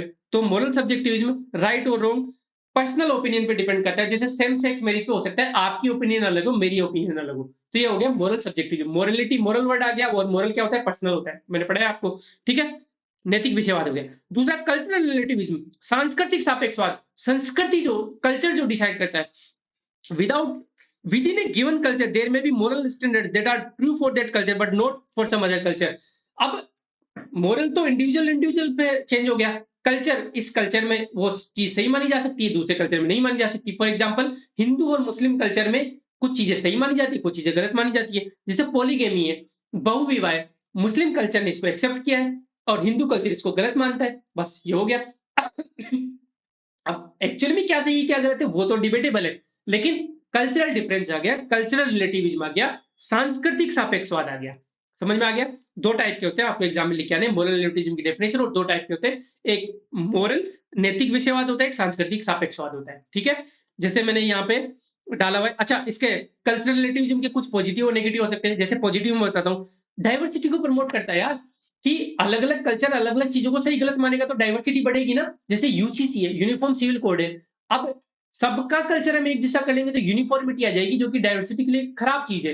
तो हमें एक ऐसे लेंस से सबको देखना चाहिए कि यार हमें टॉलरेंट होना चाहिए अलग-अलग रिलीजन, अलग-अलग कल्चर के प्रति, कि हाँ ठीक है, उस पर्टिकुलर कल्चर में मान लो हो सकता है कि कुत्ते का मांस खाते हो। अब हमें ये नहीं करना चाहिए कि छी ये तो गंदे लोग हैं। अब यार उस कल्चर में है तो हमें एक्सेप्ट करना चाहिए, हम नहीं खाते। हम उसको अपनाएँगे नहीं अपनाएँगे हमारे ऊपर है। लेकिन ठीक है, किसी भी कल्चर में खाते हैं तो खाते हैं। कहीं पे तो पता नहीं क्या-क्या खाते हैं, चाइना में तो साँप-वाँप पता नहीं क्या-क्या खाते हैं। तो ये डाइवर्सिटी को प्रमोट करता है। लेकिन इसके नेगेटिव क्या है? इसके नेगेटिव है कि डाइवर्सिटी को प्रमोट करने के चक्कर में कभी-कभी उस कल्चर के पर्टिकुलर सेक्शन के साथ इनजस्टिस हो जाता है। फॉर एग्जाम्पल मुस्लिम समाज में पॉलीगैमी ठीक है, ट्रिपल तलाक जो इंस्टेंट ट्रिपल तलाक था जिसे सुप्रीम कोर्ट ने वॉइड करार दे दिया। अब एक चीज़ मैं आपको समझाता हूँ। पास आओ। हाँ, बस ज़्यादा नहीं आना। एक चीज़ समझाता हूँ। कभी भी एग्ज़ाम में कुछ भी चीज़ सही और गलत बतानी हो, तो दूसरों के कंधे पे बंदूक रख के चलानी है। अब जैसे मैं ये नहीं बोल रहा कि मुस्लिम समाज में इंस्टेंट ट्रिपल तलाक गलत था। मैं ये बोल रहा हूँ कि सुप्रीम कोर्ट ने गलत ठहरा दिया भाई साहब। अब जब सुप्रीम कोर्ट ने गलत ठहरा दिया तो मेरी क्या औकात है सही और गलत करने की? मैं तो सुप्रीम कोर्ट जो बोलेगा वही बोलूँगा। तो हमेशा लाइफ में भी नॉट ओनली दिस एग्ज़ाम आप एडमिनिस्ट्रेशन बन जाओगे, तो कल को आप मीडिया में भी आप कुछ बोल रहे हो, तो कि भाई साहब जो चीज़ सुप्रीम कोर्ट ने बोल दी वो तो सही होगी। तो हाँ, अब मैं बोल सकता हूँ कि इंस्टेंट ट्रिपल तलाक गलत था क्योंकि सुप्रीम कोर्ट ने वॉइड ठहरा दिया। ठीक है, वापस चले जाओ। ओके, हाँ जी। तो कहाँ था मैं? हाँ, तो जैसे मुस्लिम समाज की महिलाओं के साथ इनजस्टिस हो रहा था, तो डाइवर्सिटी के पीछे छुप के हम इनजस्टिस नहीं करना अलाउ कर सकते। ऐसा नहीं बोल सकते कि हमारे कल्चर में तो ऐसा ही होता है भाई यही मोरल है, यही एथिकल है। ऐसा नहीं कर सकते, तो इसके लिए हमारा कॉन्स्टिट्यूशन है ही फिर, ठीक है? तो मैंने ये इमेज डाली है इसे कभी भी नैतिक सापेक्षवाद मोरल रिलेटिविज़्म आ जाए तो इस इमेज को याद रख लेना कि किसी को 6 दिख रहा है, किसी को 9 दिख रहा है। नैतिक जो जो नैतिकता है वो सापेक्ष होता है, रिलेटिव होता है। ठीक है? चलें आगे? हाँ जी।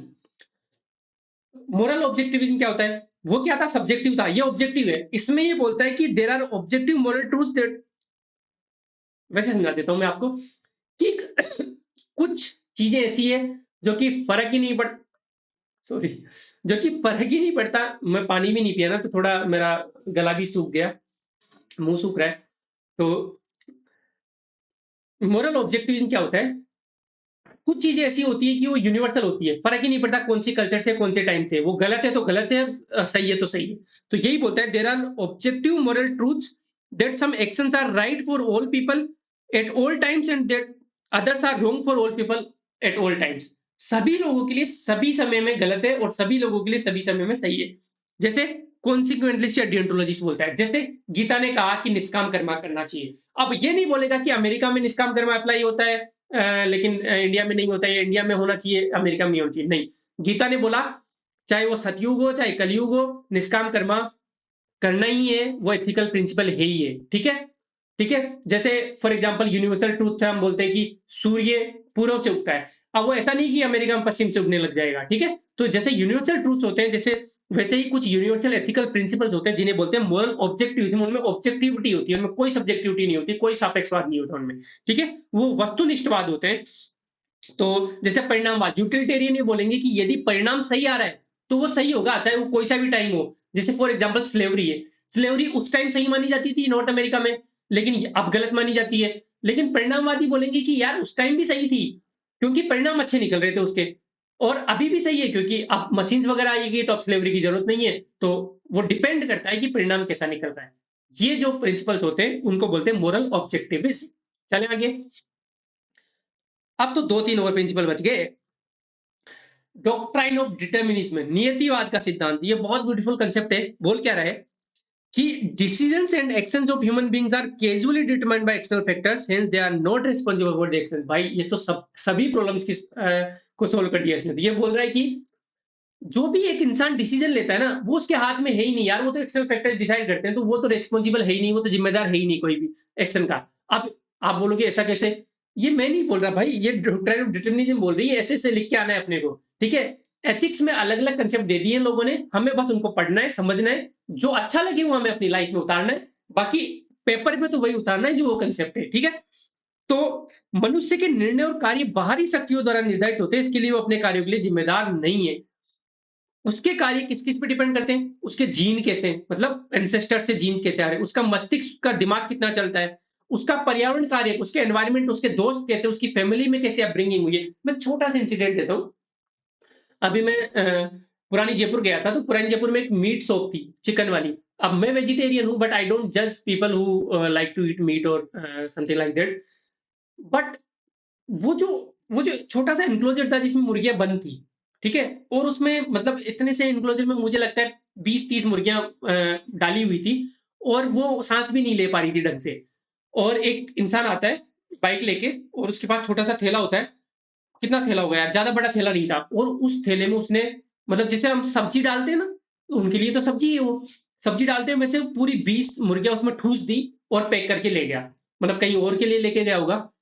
मतलब मेरी रूह काँप गई थी उस इंसिडेंट को देख के। आई एम श्योर यदि आप नॉन-वेज खाते हो, चिकन खाते हो, तो भी वो इंसिडेंट देख के आपका रूह काँप जाएगी, ठीक है? मोस्टली मेरे दोस्त जो खाते हैं, वो कभी भी जब मेरी उनसे डिबेट होती थी, वो कभी भी ये प्रेफ़र नहीं करते कि हम काटते हुए देख सकते हैं, हमें तो बस पका-पका मिल जाए। तो वो जो जो मीन्स और एंड वाली थ्योरी है, मतलब एंड मिल जाए, मीन्स में हम जाना नहीं चाहते। तो वो वाली चीज़ होती है क्योंकि दया भावना सब में होती है यार। तो इंस्टेंटली मैंने ये सोचा कि यार, क्या ये मैं कर सकता हूँ कभी? मैं नहीं कर सकता कभी। मैं क्यों नहीं कर सकता? क्योंकि मैं जज ज़रूर कर सकता हूँ इस इंसान को, लेकिन मुझे उस इंसान को जज करने का कोई हक नहीं है। क्यों? क्योंकि उसकी जो अपब्रिंगिंग है वो वैसी हुई है। उसकी पढ़ाई मुझे नहीं लगता वो पढ़ा-लिखा इंसान होगा। यदि उसके पास अल्टरनेटिव होते, तो पक्का अपना प्रोफ़ेशन स्विच करता। उसे भी शुरू-शुरू में मज़ा नहीं आया होगा। दूसरी बात, हो सकता है कि उसके पेरेंट्स ये काम करते होंगे, तो जब बचपन में वो छोटा था, तब वो अपने पापा को सेम चीज़ करते हुए देखता, तो उसके लिए तो बहुत नॉर्मल चीज़ हो गई ना वो। तो यही बात बोलता है 1 मिनट। हाँ, यही बात बोलता है डॉक्ट्राइन ऑफ डिटरमिनिज़्म कि मनुष्य के निर्णय और कार्य बाहरी अब उसके एनवायरनमेंट पे डिपेंड किए हैं, उसके जीन्स पे डिपेंड किए हैं कि उसके तो जीन में ही ये चीज़ आ गई है ना? उसके मस्तिष्क में उसका जो ब्रेन है वो उसी तरीके से ट्रेंड हुआ है बचपन से ही कि इस तरीके से मुर्गियाँ ये सब्जियाँ हैं, इनको ठूस के ले जाना है। तो इसीलिए हमें जज भी नहीं करना चाहिए और यही डॉक्ट्राइन ऑफ डिटरमिनिज़्म बोलता है। अब इम्पोर्टेंट है कि कौन-कौन से फैक्टर है जो डिटरमाइन करते हैं। 2-3 फैक्टर तो यही हो गए कि एनवायरनमेंट हो गया, ब्रेन आपका कितना काम कर रहा है, आईक्यू वगैरह, है ना? ये हो गया। उसके अलावा टाइम पे डिपेंड करता है। फॉर एग्ज़ाम्पल स्लेवरी उस टाइम पे 19th सेंचुरी में 18th सेंचुरी में सॉरी 18-19 सेंचुरी में क्या थी स्लेवरी? एथिकल थी। लेकिन आज नहीं है। देखो टाइम चेंज हो गया तो एथिक्स भी चेंज हो गई। सेक्शन 377 सेक्शन 377 अब जब सुप्रीम कोर्ट ने नवतेज सिंह जोहर केस में मान लिया कि हाँ जो होमोसेक्सुअलिटी है उसको वैलिड करार दे दिया गया, तो अब एथिकल हो गया, अब लीगल हो गया, पहले नहीं थी, तो टाइम पे डिपेंड करता है। ठीक है साहब। कस्टम पे फॉर एग्जांपल सती है, हम तो सतियों को पूजते थे, हम तो सतियों के मंदिर बनाते थे, तो उस टाइम तो एथिकल थी सती, लेकिन आज नहीं है। अभी लास्ट जो सती हुई थी अपने सीकर जिले में हुई थी 1980 में हुई थी शायद। एक 18-19 साल की लड़की जिसको विवाह हुए 2-3 महीने ही हो गए थे, नाम तो रूप कंवर था शायद उनका नाम। तो उनको सती कर दिया था, तो उनके चक्कर में तो बहुत सारे नेताओं को जेल भी हो गई थी।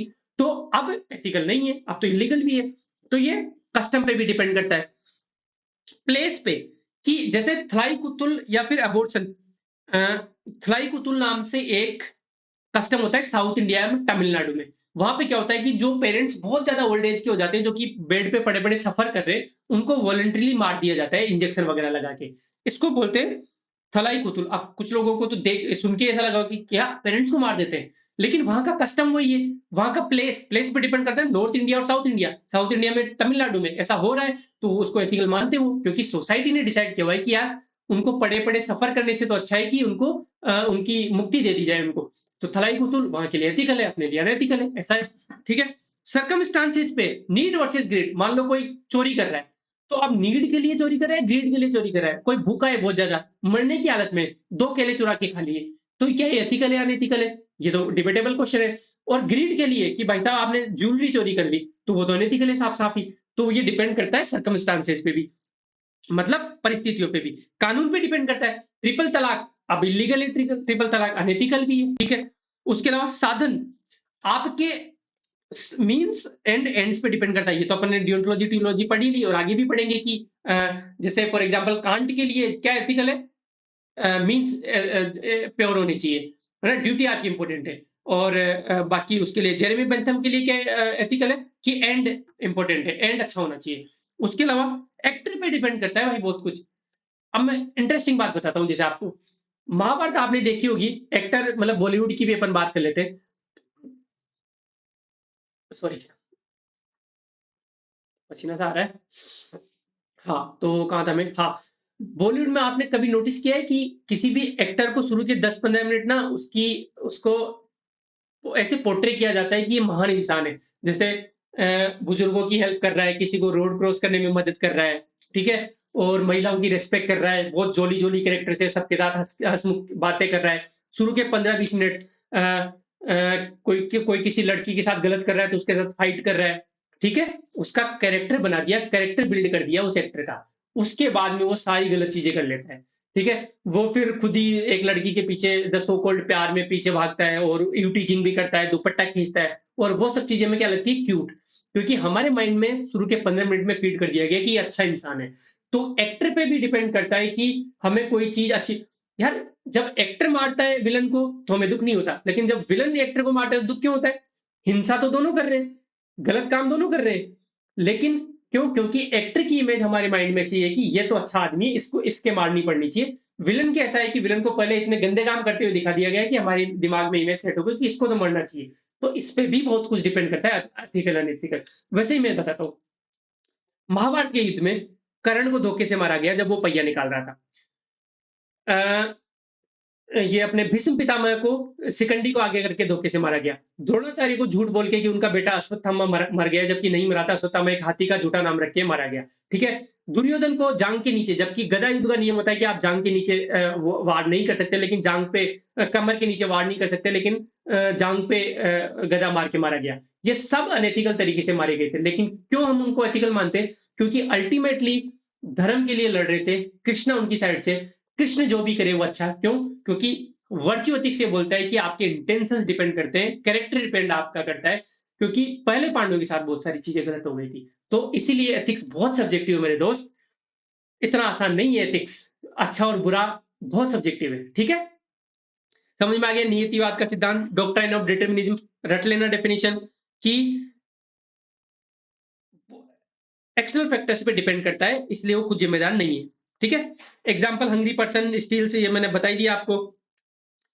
कोई गन पॉइंट पे एक्ट कर रहा है, मान लो मैंने आपकी कनपट्टी पे गन लगा दी और मैं आपको बोलता हूँ कि इसको मार, थप्पड़ मार या इसको जान से मार दे। अब सेल्फ डिफेंस में आपको मारना ही पड़ेगा, नहीं तो आप खुद सुसाइड कर रहे हो एक तरीके से, है ना?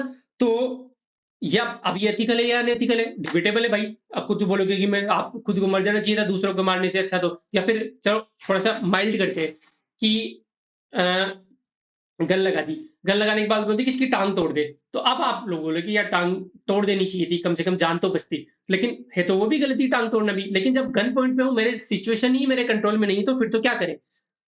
उसके अलावा जुवेनाइल जस्टिस में हम कुछ कंसेशन दे देते हैं। क्यों दे देते हैं भाई?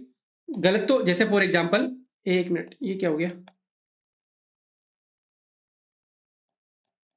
अरे यार, सॉरी।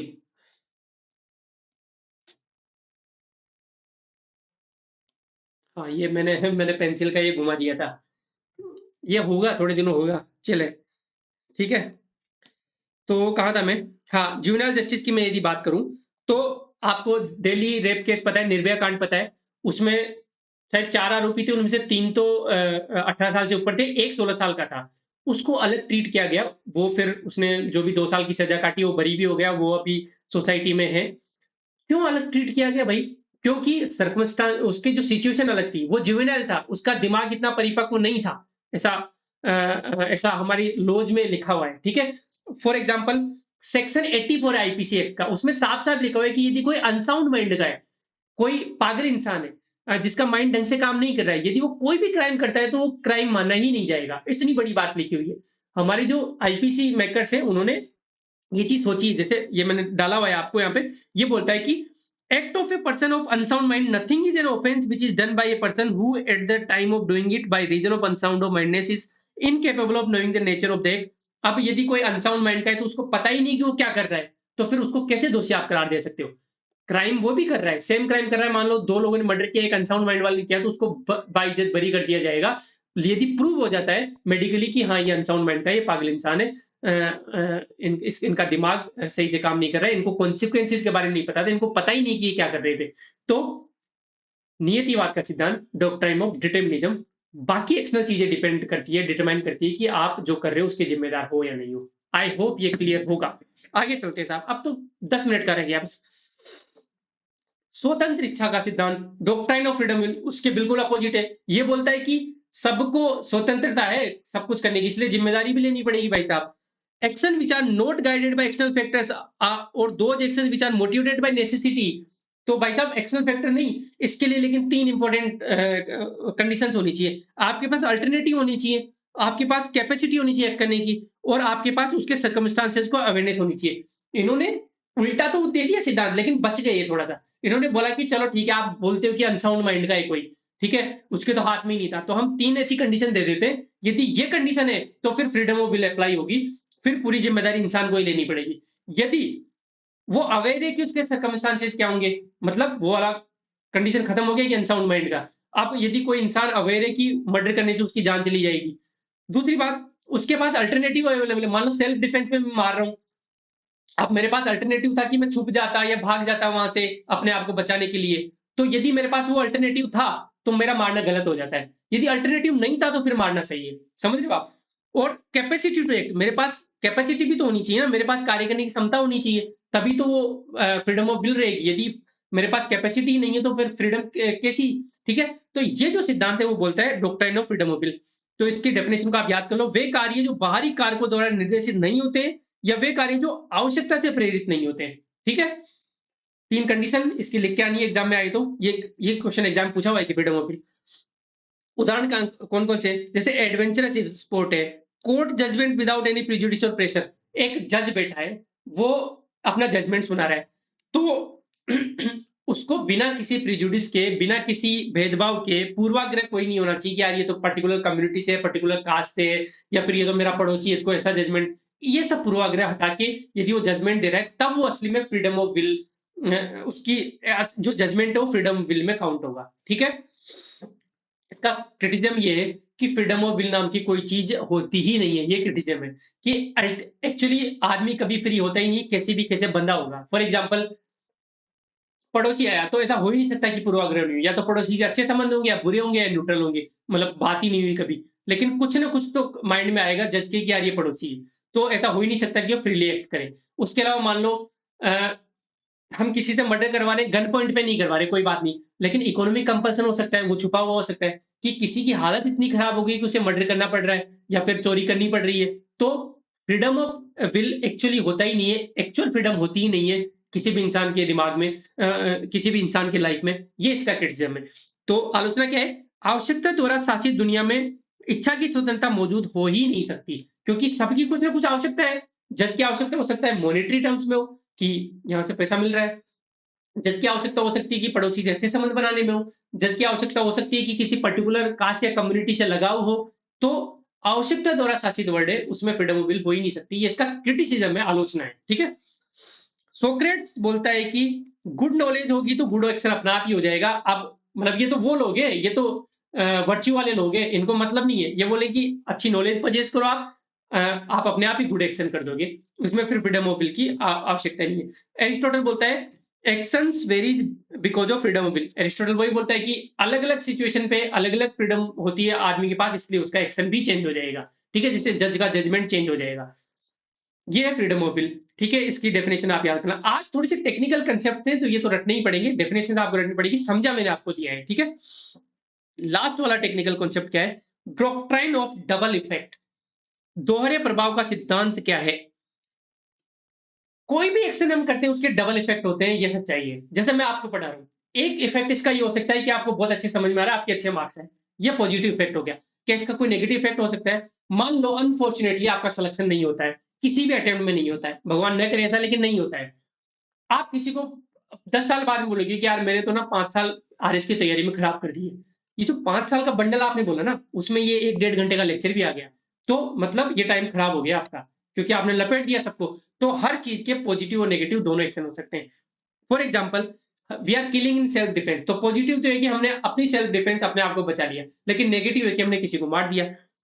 कोलेटरल डैमेज, कोई भी चीज़ करते हैं, जैसे हम कोई भी फैक्ट्री खोल रहे हैं, फैक्ट्री खोलने से रोज़गार मिला 10 लोगों को, रोज़गार मिलने से उनके घर अच्छे चलने लग गए, उनके घर अच्छे चल रहे हैं, उनको तनख्वाह मिल रही है, उनके बच्चे अच्छी स्कूल्स में जा रहे हैं, अच्छी अच्छी पढ़ाई पढ़ रहे हैं, अच्छी पढ़ाई पढ़ेंगे तो अच्छी नौकरी लगेंगे, इस तरीके से सब कुछ अच्छा हो रहा है। लेकिन उस फैक्ट्री से पॉल्यूशन हो रहा है, तो इसका कोलेटरल डैमेज हो गया। तो हर चीज़ के दोहरे प्रभाव होते हैं। मदर वर्सेस फीटस वाला हो गया कि मदर को बचाओ तो भ्रूण की हत्या होती है, भ्रूण को बचाओ तो मदर की डेथ होती है। ये ये हो गया दोहरा प्रभाव। तो actions which has both positive and negative consequences and hence it is difficult to decide. ये एथिकल डायलेमा वाला ही केस हो गया कि क्या किया जाए, ठीक है? और ऐसे केस को सोल्व कैसे किया जाता है, ये अपन एथिकल डायलेमा वाला चैप्टर में बहुत अच्छे से पढ़ेंगे। लेकिन 2 बेसिक कांसेप्ट है कि मोरल एजेंट को पहले तो रिस्पांसिबल होना चाहिए कि जो भी रिजल्ट आएगा उसके लिए मैं जिम्मेदार हूँ, पहली चीज। दूसरी बात, उसको बेनिफिट को मैक्सिमाइज करने का प्रयास करना चाहिए, ठीक है? Moral agent must try to outweigh good outcome overweight, कि चलो ठीक है थोड़ी बहुत नुकसान होगा लेकिन मैक्सिमाइज करना चाहिए बेनिफिट को, गुड आउटकम को मैक्सिमाइज करना चाहिए, ठीक है? यही है साहब दोहरे प्रभाव का सिद्धांत। अपने सारे सिद्धांत खत्म हो गए, अब वैल्यूज पे आते हैं अपन। वैल्यूज क्या है भाई, पहले तो definition. Values are guiding principles, ideology and beliefs which one holds dear and aspires to achieve. ये मैंने हिंदी नहीं की क्या, कोई बात नहीं, मैं हिंदी करके दे दूंगा इसको।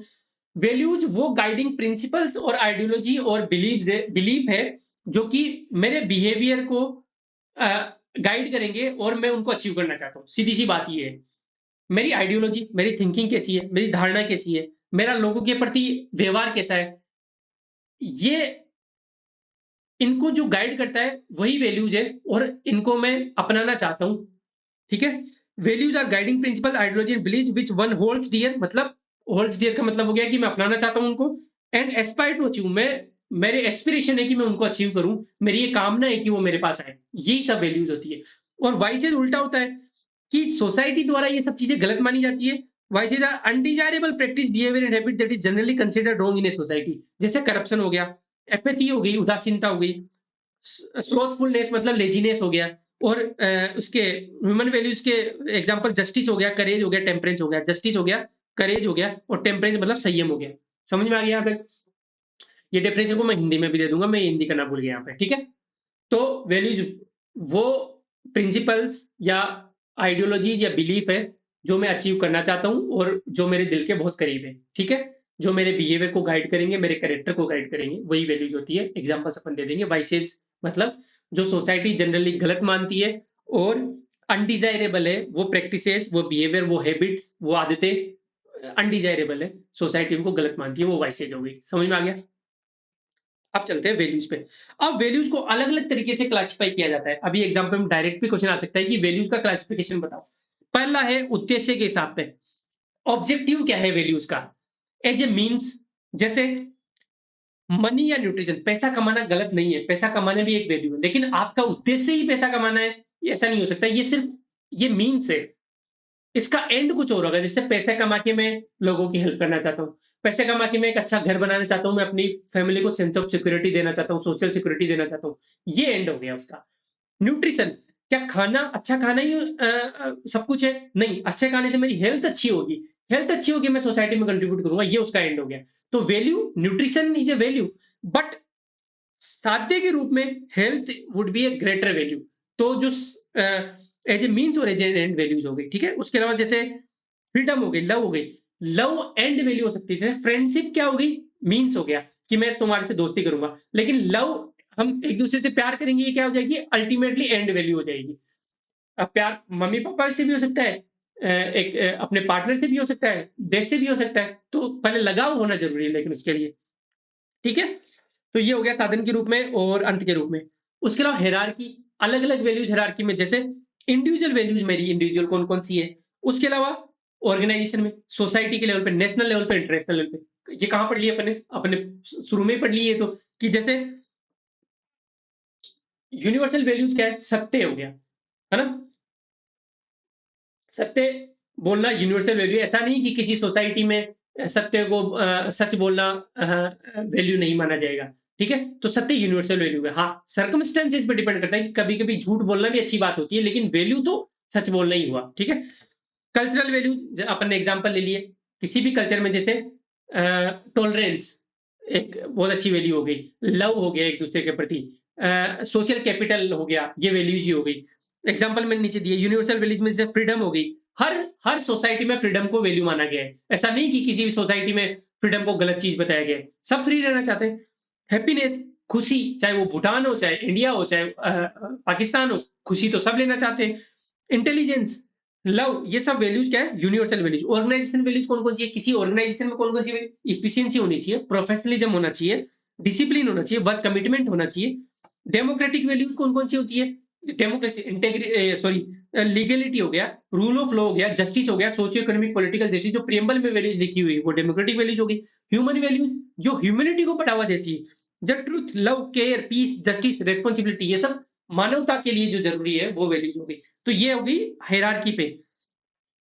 अब आते हैं सोर्स पे, कि वैल्यू का ओरिजिन कहां से हो रहा है? इंटरनल, यदि मेरे अंदर से वैल्यूज निकल के आ रही है, वो हो गई इंटरनल वैल्यूज। जैसे स्पिरिचुअलिटी, सेल्फ एस्टीम, माइंडफुलनेस, ये सब वैल्यूज कौन कौन सी हो गई? आत्मसम्मान हो गया, सह चेतनता हो गई, ये सब इंट्रिंसिक वैल्यू हो गई। और एक्सटर्नल वैल्यूज कौन कौन सी हो गई? सम्मान, सम्मान हम एक दूसरे का ही तो करते हैं, प्यार, एक दूसरे के प्रति प्यार, शारीरिक बनावट, बिल्कुल ये भी वैल्यू है। एस्थेटिक वैल्यूज भी, आपका फिजिकल अपीयरेंस भी वैल्यू करता है। मैं यहाँ पे अभी ये खोल के बैठ जाऊं तो आप मुझे नहीं सुनोगे। ये भी एक वैल्यू है कि मुझे क्लास में एक प्रेजेंटेबल फॉर्म में बैठना पड़ेगा, ऐसे मैं अपनी मर्जी से नहीं बैठ सकता। तो ये भी एक वैल्यू हो गई। सेक्टरल क्लासिफिकेशन, अलग-अलग सेक्टर में ये अप्लाइड एथिक्स का पार्ट आ गया, कि आर्थिक मूल्य, पर्यावरण मूल्य, वैज्ञानिक मूल्य, प्रशासनिक मूल्य, राजनीतिक मूल्य, लोकतांत्रिक मूल्य। राजनीतिक मूल्य जैसे कि आपको हेट्रेड नहीं करना है, ठीक है? प्रिंसिपल्स होने चाहिए भाई साहब पॉलिटिक्स में भी। उसके अलावा लोकतांत्रिक मूल्य तो अपने पढ़ ही लिए, डेमोक्रेटिक वैल्यूज कौन-कौन सी होती है। प्रशासनिक मूल्य तो भर-भर के पढ़ेंगे अपन पूरा आगे। वैज्ञानिक मूल्य जैसे क्यूरियोसिटी होना चाहिए, इनोवेशन होना चाहिए, ह्यूमैनिटी होना चाहिए यार। एक एक वैज्ञानिक ऐसा नहीं कि ऐसा कोई रसायन बना दिया जो ह्यूमैनिटी के लिए खतरा हो। रसायन बना रहा है तो लोगों के कैंसर को ट्रीटमेंट करने के लिए बनाओ, केमिकल बना रहे हो तो, ठीक है? पर्यावरण मूल्य, सस्टेनेबल डेवलपमेंट, और भी बहुत सारे पर्यावरण मूल्य। आर्थिक मूल्य, जैसे प्रॉफिट कमाओ लेकिन लेजिटिमेट प्रॉफिट होना चाहिए, ऐसा नहीं कि आप स्कैम कर रहे हो, है ना? तो इस तरीके से हमने सारे क्लासिफिकेशन पढ़ लिए, उद्देश्य के आधार पर, पदानुक्रम हायरार्की के आधार पर, स्रोत क्या है उसका, सोर्स क्या है, और सेक्टरल क्लासिफिकेशन के आधार पर। 4 टाइप से अपन ने वैल्यूज को बांट लिया। अब भाई साहब, ये eat of topping, dragon fly, HMT, JK याद कर लो, चाहे आप हिंदी मीडियम से हो, इंग्लिश मीडियम से हो। ये 27 वैल्यूज इतनी काम आने वाली है अगले 10 लेक्चर में, कि आप बोलोगे कि यार ये रामबाण है ना? ये जो मसाला मैं बोल रहा था ना, ये मसाला यही है। हर क्वेश्चन में वैल्यूज काम आएगी, क्योंकि एथिक्स है ही वैल्यूज का पूरा सिलेबस ही वैल्यूज से भरी पड़ी है। अब मान लो गांधी जी के साथ इनको एडमिनिस्ट्रेशन में कैसे काम लेंगे, तो एडमिनिस्ट्रेटिव वैल्यूज पता होनी चाहिए ना, इसी में से एडमिनिस्ट्रेटिव वैल्यूज निकालेंगे। तो क्या है? Eat of topic, dragon flies, HMT, JK, ये मैंने ही बनाया हुआ है। ऐसे ही आप कुछ और बना सकते हो, याद करने के लिए बना लो, कोई दिक्कत नहीं है। मैंने 27 वैल्यू फटाफट से 27 वैल्यू आपको रातों को नींदों से जगा के भी पूछू ना मैं कि 27 वैल्यू बताऊं, तो आप फटाफट से एक कि सर एम्पैथी, मैं अपने आप को सर बोल रहा हूँ क्या? कि neon, empathy, equality, accountability, temperance, objectivity, fairness, fortitude, tolerance, transparency, optimism, prudence, integrity, compassion, courage, discipline, resilience, adaptability, generosity, obligation, non violence, forgiveness, loyalty, leadership, impartiality, efficiency, scientific temper, humility, modesty, tenacity, justice, kindness होती है। ये याद हो जाएगी eat of topic, dragon fly, HMT से। E से मतलब empathy, equality, है ना? जैसे मुझे याद है। ए से मतलब अकाउंटेबिलिटी, टी से टेम्परेंस हो गया, ओ से ऑब्लिगेशन टुवर्ड्स रूल हो गया, एफ से फोर्टिट्यूड हो गया, है ना? उसके अलावा टी से ट्रांसपेरेंसी हो गया। इस तरीके से पूरी याद आ जाएगी। हिंदी में बात करूं तो आगे हिंदी में दिया है, समानुभूति, समानता, जवाबदेही, संयम, वस्तुनिष्ठता, न्याय संगति, धैर्य, सहनशीलता, पारदर्शिता, आशावाद, विवेक, सत्यनिष्ठा, करुणा, साहस, अनुशासन, लचीलापन, अनुकूलन क्षमता, उदारता, दायित्व, अहिंसा, माफी, निष्ठा, नेतृत्व, निष्पक्षता, क्षमता, वैज्ञानिक स्वभाव होना चाहिए, विनम्रता, नम्रता, तप, न्याय और दया। ये 27 वैल्यूज अपने बहुत काम आएगी, बिलीव मी। एक मिनट में चेक कर लेता हूँ कि if everything is going right और नॉट।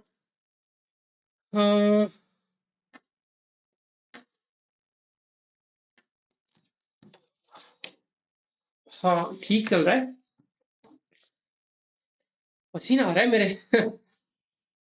चले, चलते हैं, तो थोड़ा सा रह गया।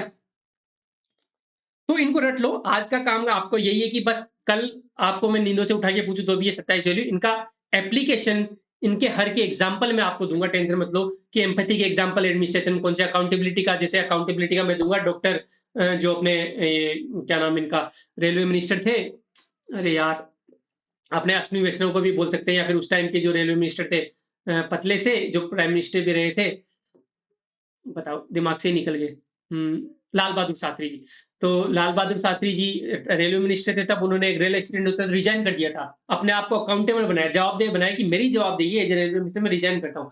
ठीक वैसे ही जब अभी ट्रेन एक्सीडेंट होता तो अश्विनी वैष्णव पूरी रात वहां पे रुके थे, उन्होंने अपने आप को अकाउंटेबल बनाया था और रुके थे। ठीक है, तो इस तरीके से टेम्परेंस का एग्जांपल दूँगा मैं। टेम्परेंस में मैंने ये लड़की छापी हुई है, मतलब इसके एक तरफ चॉकलेट है, एक तरफ सेब है। टेम्परेंस का बहुत मीनिंग होते हैं, संयम रखना पड़ेगा कि हमें वेट गेन को कंट्रोल में रखना है, तो हमें चॉकलेट को हटा के सेब खानी पड़ेगी। तो इस तरीके से चीज़ें। ऑब्जेक्टिविटी क्या होती है? फेयरनेस मैंने यहाँ पे इमेजेस डाली डाली है ताकि आपके एक माइंड में बन जाए। जैसे फोर्टिट्यूड और करेज में क्या डिफरेंस होता है, ये अपने एथिक्स में कोई काम का नहीं है। हम पीएचडी नहीं कर रहे। अब मैं जैसे फोर्टिट्यूड होता है, मेंटल करेज को बोलते हैं कि आप माइंड में जब पेन को इंड्योर कर लेते हो, उसे फोर्टिट्यूड बोलते हैं। करेज होता है mental as well as physical. Courage में आप एक्शन भी लेते हो कि आप भिड़ गए किसी से। तो करेज और फोर्टिट्यूड में आप पेन को खुद सहन करने की क्षमता जो होती है ना, वो फोर्टिट्यूड होता है। अब ये नहीं पूछेगा आपको, और नहीं मैं आपको बताऊंगा, क्योंकि आपका टाइम भी इंपॉर्टेंट है, मेरा टाइम भी इंपॉर्टेंट है। जो अपने काम के एग्जाम है वही अपन पढ़ेंगे। ठीक है, तो इनको रट लो आप। आज का होमवर्क यही है, इनके बारे में अच्छे से अपन बात करेंगे आगे, क्योंकि आगे पूरा पूरा लेक्चर है इस पे। ठीक है। उसके अलावा अ, ये एडमिनिस्ट्रेटिव वैल्यूज। अब जैसे नोलन ने बोला था आई असूल, है ना? आई असूल क्या होता है? Integrity, accountability, selflessness, honesty, openness, objectivity और लिटरेसी। ये जो कितनी हो गई, 7 वैल्यूज नोलन ने दी है एडमिनिस्ट्रेशन के लिए। सत्यनिष्ठा, जवाबदेही, निस्वार्थता, ईमानदारी, स्पष्टता, निष्पक्षता, नेतृत्व। या तो डायरेक्ट क्वेश्चन आ सकता है, या फिर हम इनको पक्का, मैं पक्का लिख के दे सकता हूँ स्टैम्प पे कि इस नोलन कमेटी की वैल्यूज को आप इस 2021 वाले मेंस में यूज कर सकते हो। ठीक है, क्योंकि ये मसाला है, मसाला को यूज करना मैं आपको सिखाऊंगा, बस रट लेना इनको। ठीक है। उसके अलावा सेकंड आरसी ने दीपाव दिया है, डेडिकेशन, इंपार्शियलिटी, पॉलिटिकल न्यूट्रलिटी, एनोनिमिटी और obligation towards rule of law. मतलब समर्पण होना चाहिए, निष्पक्षता होनी चाहिए, राजनीतिक तटस्थता होनी चाहिए, अनाम अनाम होना चाहिए एक एडमिनिस्ट्रेटर। ठीक है, और कानून के शासन के प्रति दायित्व होना चाहिए। आप फटाफट से पास हो। एक काम की चीज बताता हूँ आपको। बस बस बस बस बस। बात ऐसी है, कोई भी वैल्यू याद आए ना आपको, ईट ऑफ पिक एचएमपीजे के में ब्रैकेट में सेकंड आरसी लिख देना, क्योंकि सेकंड आरसी का जो डॉक्यूमेंट है ना, वो 1000 पेज से ज्यादा है मेरे भाई। और जब 1000 पेज से ज्यादा कोई डॉक्यूमेंट होता है, तो कोई भी कोई ना कोई कहीं ना कहीं वो वैल्यू मेंशन होगी ही होगी। तो ये मत डरना कि यार ये सेकंड आरसी ने बोला था। अकाउंटेबिलिटी हाँ बोला है, ट्रांसपेरेंसी हाँ बोला है, एम्पैथी बोला है, हाँ सेकंड आरसी ने बोला है। कोई चेक करने नहीं बैठ रहा है एग्जामिनर की सच में सेकंड आरसी ने बोला ही नहीं बोला। ये कुछ ट्रिक्स होती है, हम अपने आंसर में थोड़ा मजबूती दे देते हैं, वेट मिलता है अपने आंसर को जब हम सेकंड आरसी लिखते हैं। तो कोई भी वैल्यू के साथ सेकंड आरसी चिपका देना कि सेकंड आरसी के अनुसार ये वैल्यूज है एडमिनिस्ट्रेटर की। ठीक है, अब बहुत हो गया, पीछे जाओ। ओके, तो जैसे अब मैं एग्जांपल आज नहीं दे रहा, आगे दूंगा। जैसे राजनीतिक तटस्थता, पॉलिटिकल न्यूट्रलिटी का एग्जांपल है, कौन है? एक मिनट यार, ये चल नहीं रहा।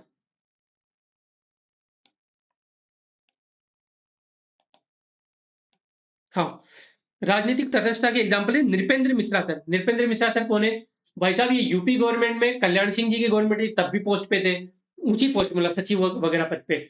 जब इनकी उनकी अखिलेश यादव के पापा का क्या नाम है? मुलायम सिंह जी यादव। मुलायम सिंह जी यादव की गवर्नमेंट थी, तब भी अच्छी पोस्ट पे थे। फिर ये अपने मनमोहन सिंह जी गवर्नमेंट के टाइम पे भी सेंट्रल गवर्नमेंट में सेक्रेटरी पद पे थे, शायद टेलीकॉम मिनिस्ट्री में सेक्रेटरी थे। और मोदी जी गवर्नमेंट की जो 2014 वाली टर्म थी, उसमें भी सेक्रेटरी थे। भाई साहब, ये तभी पॉसिबल है जब आप पॉलिटिकली न्यूट्रल हो, नहीं तो साइड में लगा दिया जाता है जब गवर्नमेंट चेंज होती है। तो ऐसा एडमिनिस्ट्रेटर हमें बनना है कि हम पॉलिटिकल न्यूट्रल है, हमें काम से मतलब है, हमारी पहचान काम से होनी चाहिए, किसी भी पॉलिटिकल पार्टी के एफिलिएशन से नहीं होनी चाहिए। पॉलिटिकल जो लीडर है वो हमें मरनी चाहिए, हमें पकड़ने के लिए कि यार ये आदमी काम का है, इसको कोई जिम्मेदारी सौंप दी तो ये धोखा नहीं करेगा, ये अपने काम से काम मतलब रखेगा। इसको कोई पॉलिसी इंप्लीमेंटेशन की दी तो ये जी जान लगा देगा पॉलिसी इंप्लीमेंटेशन में। ये होती है पॉलिटिकल न्यूट्रलिटी। ठीक है। उसके अलावा जैसे समर्पण, डेडिकेशन कितना है अपने काम के प्रति। जब 2018 में केरला में फ्लड आया था, तो एमजी राजामणिकयम, ये आईएएस ऑफिसर थे, ये भाई साहब चावल के कट्टे अपने कंधों पर रखकर इन्होंने लादे थे, है ना? लोडिंग और अनलोडिंग की थी। एक आईएएस ऑफिसर को क्या जरूरत है वहां पे जेब में हाथ डाल के खड़ा भी रह सकता है। अपने यहाँ पे बहुत सारे आरएस ऑफिसर है कि जो कि सो कॉल्ड पीछे गाड़ी के आगे फोटो खिंचवाते हो, वो सब ठीक है, वी रेस्पेक्ट दैट, बट कभी अपने काम की फोटोज भी डालो, कभी काम करते हुए भी डालो, ताकि हम स्टूडेंट्स को मोटिवेशन मिले। तो समर्पण चाहिए ड्यूटी के प्रति। हम एग्जांपल देके आएंगे, एमजी राजा मणिकयम इन 2018 केरला फ्लड। और एग्जांपल में आपको वही दूंगा जो फेमस हो, जिससे ताकि एग्जामिनर जो कॉपी चेक करे कनेक्ट कर पाए, उसने भी सुना हुआ हो। 2018 का केरल फ्लड वाला एग्जांपल बहुत फेमस है, तो वो कनेक्ट कर पाएगा कि हाँ बच्चे को पता है। ठीक है। उसके अलावा आप देखो, वैल्यूज पता है तो वाइसेज भी पता होनी चाहिए। वाइसेज मतलब दुर्गुण, जैसे वो सगुण थे वो दुर्गुण। दुर्गुण कौन कौन से?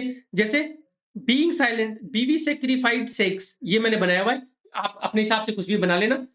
Being silent against wrong doing, यदि आप चुप हो गलत के प्रति, तो आप खुद भी गलत कर रहे हो, ठीक है? उतने ही भागीदार हो आप गलत। उसके अलावा वायलेंस, हिंसा, स्लोथलेस मतलब आलस्य, लेजीपन, एपैथी, उदासीनता। एक अच्छा एडमिनिस्ट्रेटर कैसे बनेगा यदि वो उदासीन है लोगों की जो भी प्रॉब्लम्स है उसके प्रति? नहीं बन सकता अच्छा एडमिनिस्ट्रेटर। करप्शन, रैशनेस, भाई यदि आप उतावलापन है हर चीज में, तो आप काम कर ही नहीं पाओगे एफिशिएंसी के साथ। इनजस्टिस, अन्याय, फ्लैटरी, चापलूसी कर रहे हो आप गवर्नमेंट की या किसी भी की, तो फिर आप अच्छे एडमिनिस्ट्रेटर नहीं हो। इनसिंसियरिटी, निष्ठाहीनता, कनिंगनेस, कुटिलता, एक्स्ट्रावेगेंट, फिजूल खर्ची कर रहे हो तो आप करप्शन करोगे फिर। डिसलॉयल, निष्ठाहीनता, वो डिसलॉयल और इनसिंसियरिटी में क्या डिफरेंस होता है? ये अपने काम का नहीं है। हेट्रेड, घृणा, यदि आप किसी पर्टिकुलर कास्ट कम्युनिटी के प्रति घृणा रखते हो तो आप अच्छा काम कैसे कर सकते हो? नहीं कर सकते ना। एक एडमिनिस्ट्रेटर को इन सब चीजों से ऊपर उठकर काम करना चाहिए।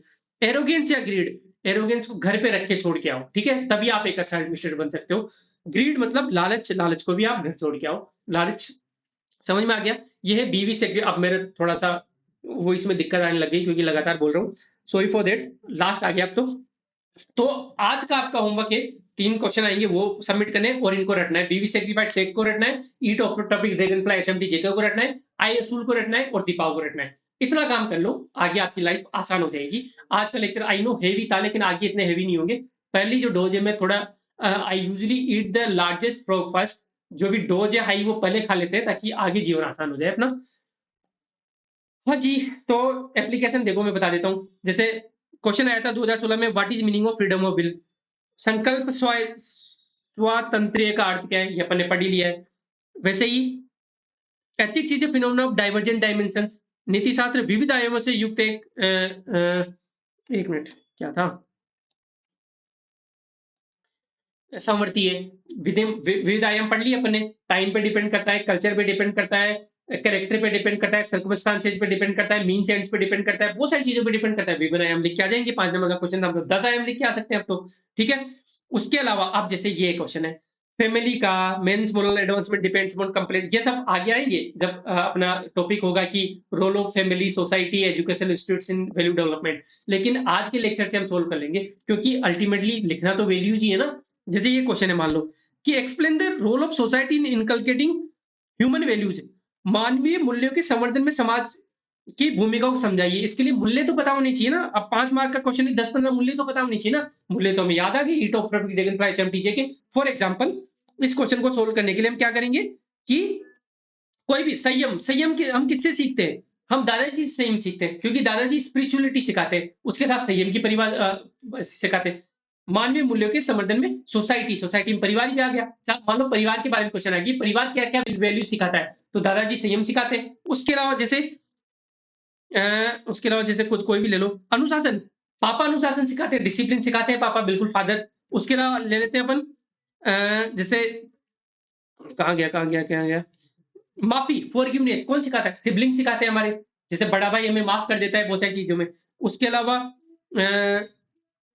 न्याय, न्याय या फिर क्षमता, एफिशिएंसी, क्षमता किससे सबसे बेस्ट सीख सकते हैं? माता से, मम्मी से। कितने काम कर लेती हो? घर का काम भी कर लेती है, बहुत सारी माताएँ तो बाहर का जॉब भी करके आती है। तो दक्षता, क्षमता उनसे हम सीख सकते हैं बिल्कुल भी। उसके अलावा जैसे उदारता वगैरह हम अपने पेरेंट्स और अपने उनसे ग्रैंड पेरेंट्स से सीखते हैं। इस तरीके से हमें कनेक्ट करना है। जैसे यदि हमें सोसाइटी की एज़ ए होल बात करनी हो तो 5% बैटरी रह गई, फटाफट खत्म करता हूँ उसको। इस तरीके से मैं आगे क्योंकि अपना फैमिली सोसाइटी अलग से चैप्टर है तो उसमें मैं अच्छे से आपको पढ़ाऊँगा। अभी मैंने आपको एक हिंट दे दी है कि किस तरीके से वैल्यूज़ को हम कनेक्ट करेंगे ह्यूमन सोसाइटी से, फैमिली से, इन सब से। कनेक्शन का काम अपने आगे, आज अपना काम रटने का था मेनली, ठीक है? आज के क्वेश्चन है, सॉरी ये बैकग्राउंड में कुछ चल रहा है। नैतिक सापेक्षवाद क्या है? मोरल रिलेटिविज्म क्या है? रिलेटिव याद करो, रिलेटिव 6-9 याद करो। Explain the doctrine of determinism with example. नियतिवाद के सिद्धांत को उदाहरण से समझाइए, 5 नंबर का क्वेश्चन है। इसमें आपको सब कुछ बताना है कि डिटरमिनिज्म क्या है और उसके लिए क्या-क्या कंडीशंस होनी चाहिए, वो सब सारी सॉरी कंडीशन नहीं अ, ये वो था ना डॉक्ट्रिन ऑफ डिटरमिनिज्म, 1 मिनट रुको। कंडीशन तो फ्रीडम ऑफ विल में आती है। इसमें वो आ जाएगा टाइम, मीन्स एंड सारे जितने भी डिटरमिनिस्टिक फैक्टर्स है ना वो वाले आ जाएंगे इसमें, ठीक है? और कहाँ था मैं? हाँ जी, लास्ट वाला क्वेश्चन है, imbibing ethical values in administration would really help in better governance. प्रशासन में नैतिक मूल्यों को अपनाने से वास्तव में सुशासन स्थापित होगा। उदाहरण से ही समझाइए। अब 10 नंबर का क्वेश्चन है, तो कम से कम आपको 15-20 वैल्यू लिख देनी है और उसको एग्जाम्पल से ट्रीट करना है। एग्जाम्पल में आगे लेक्चर्स में आपको दूंगा, लेकिन आज आपको रोज को, जैसे फॉर एग्जाम्पल आपने सुशासन, अब देखो कितनी सारी वैल्यूज में आईएसओ ले लो नोलन के हिसाब से, इंटीग्रिटी एक वैल्यू हो गई। इंटीग्रिटी सुशासन में कैसे हेल्प करती है, एग्जाम्पल दे दो। ठीक है, दुर्गा शक्ति नागपाल मैम का दे दो। उसके अलावा अकाउंटेबिलिटी आप लाल बहादुर शास्त्री का दे सकते हो, सॉरी। सेल्फलेसनेस आप अशोक खेम का दे सकते हो कि उनको खुद की परवाही नहीं हो, फ्रीक्वेंट ट्रांसफर पे जाते। ऑनेस्टी, ऑनेस्टी में किरण बेदी मैम का ले सकते हो आप, है ना।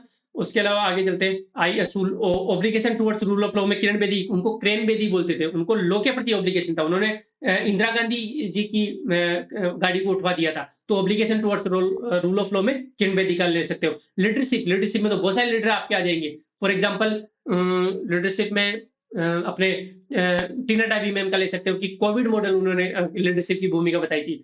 साइंटिफिक टेम्पर, साइंटिफिक टेम्पर होना चाहिए। जैसे आजकल तो सारी वेबसाइट्स आईटी डिपार्टमेंट, इतनी सारी आईटी इन्वॉल्व होने लग गया कि हर डिपार्टमेंट में वेबसाइट्स वगैरह का काम होने लग गया। एक एडमिनिस्ट्रेटर घबरा जाता है यदि इन सच है, तो वो अच्छा काम नहीं कर पाएगा। तो साइंटिफिक टेम्पर में आप एग्जांपल ले सकते हो समित शर्मा, डॉक्टर समित शर्मा का, कि उन्होंने अपने साइंटिफिक दिमाग, अपने डॉक्टरी को यूज करके जेनेरिक ड्रग्स में बहुत अच्छा काम किया है जब वो हेल्थ सेक्रेटरी थे। तो इस तरीके से आप एक तरफ वैल्यूज लिखोगे, ठीक है, जो भी 20-25 वैल्यूज मैंने बताई आपको, उनको एग्जाम्पल से रिलेट करके सुशासन से कनेक्ट करोगे। ये ऐसे ही क्वेश्चंस आते हैं, ऐसे ही क्वेश्चन सोल्व हो जाएंगे। ठीक है भाई साहब। अरे, अरे यार क्या हो गया। हाँ, तो थैंक यू सो मच। आज का पहला लेक्चर हो सकता है हेवी लगाओ, आगे हेवी नहीं होंगे। बड़ी चीजें पहले खत्म कर देते हैं। आपने कहीं और से भी एथिक्स पढ़ी होगी, मैं नहीं तो बोल रहा कि कंपेयर करो वगैरह, मुझे तो अपना फीडबैक आप दे दो कमेंट में। आज वाले कमेंट बहुत इंपॉर्टेंट है मेरे लिए। क्या चीजें चेंज करनी चाहिए, मुझे स्लो जाना चाहिए, मुझे फास्ट जाना चाहिए, मुझे एग्जांपल ज्यादा लेनी चाहिए, कम लेने चाहिए, मेरे पढ़ाने का तरीका कैसा लगा, अच्छा लगा, बुरा लगा, जो भी आपको है कमेंट कर देना। लाइक कर देना यदि अच्छा लगा हो तो, नहीं अच्छा लगा हो तो डिसलाइक कर देना। उससे भी मुझे पता लगता है मेरी वैल्यू, मेरी जो पढ़ाने की जो स्टाइल है उसको। अभी तक सब्सक्राइब नहीं किया हो तो आप सब्सक्राइब कर सकते हो, क्योंकि मेरे सोर्स वगैरह भी आते हैं, उससे भी आपका इंटरेस्ट जगेगा। मेरा यहाँ पे पर्पज इस फील्ड में आपका इंटरेस्ट जगाना है, आपको पढ़ाना नहीं सिर्फ। थैंक यू सो मच इतनी देर रुके रहने के लिए। Bye bye.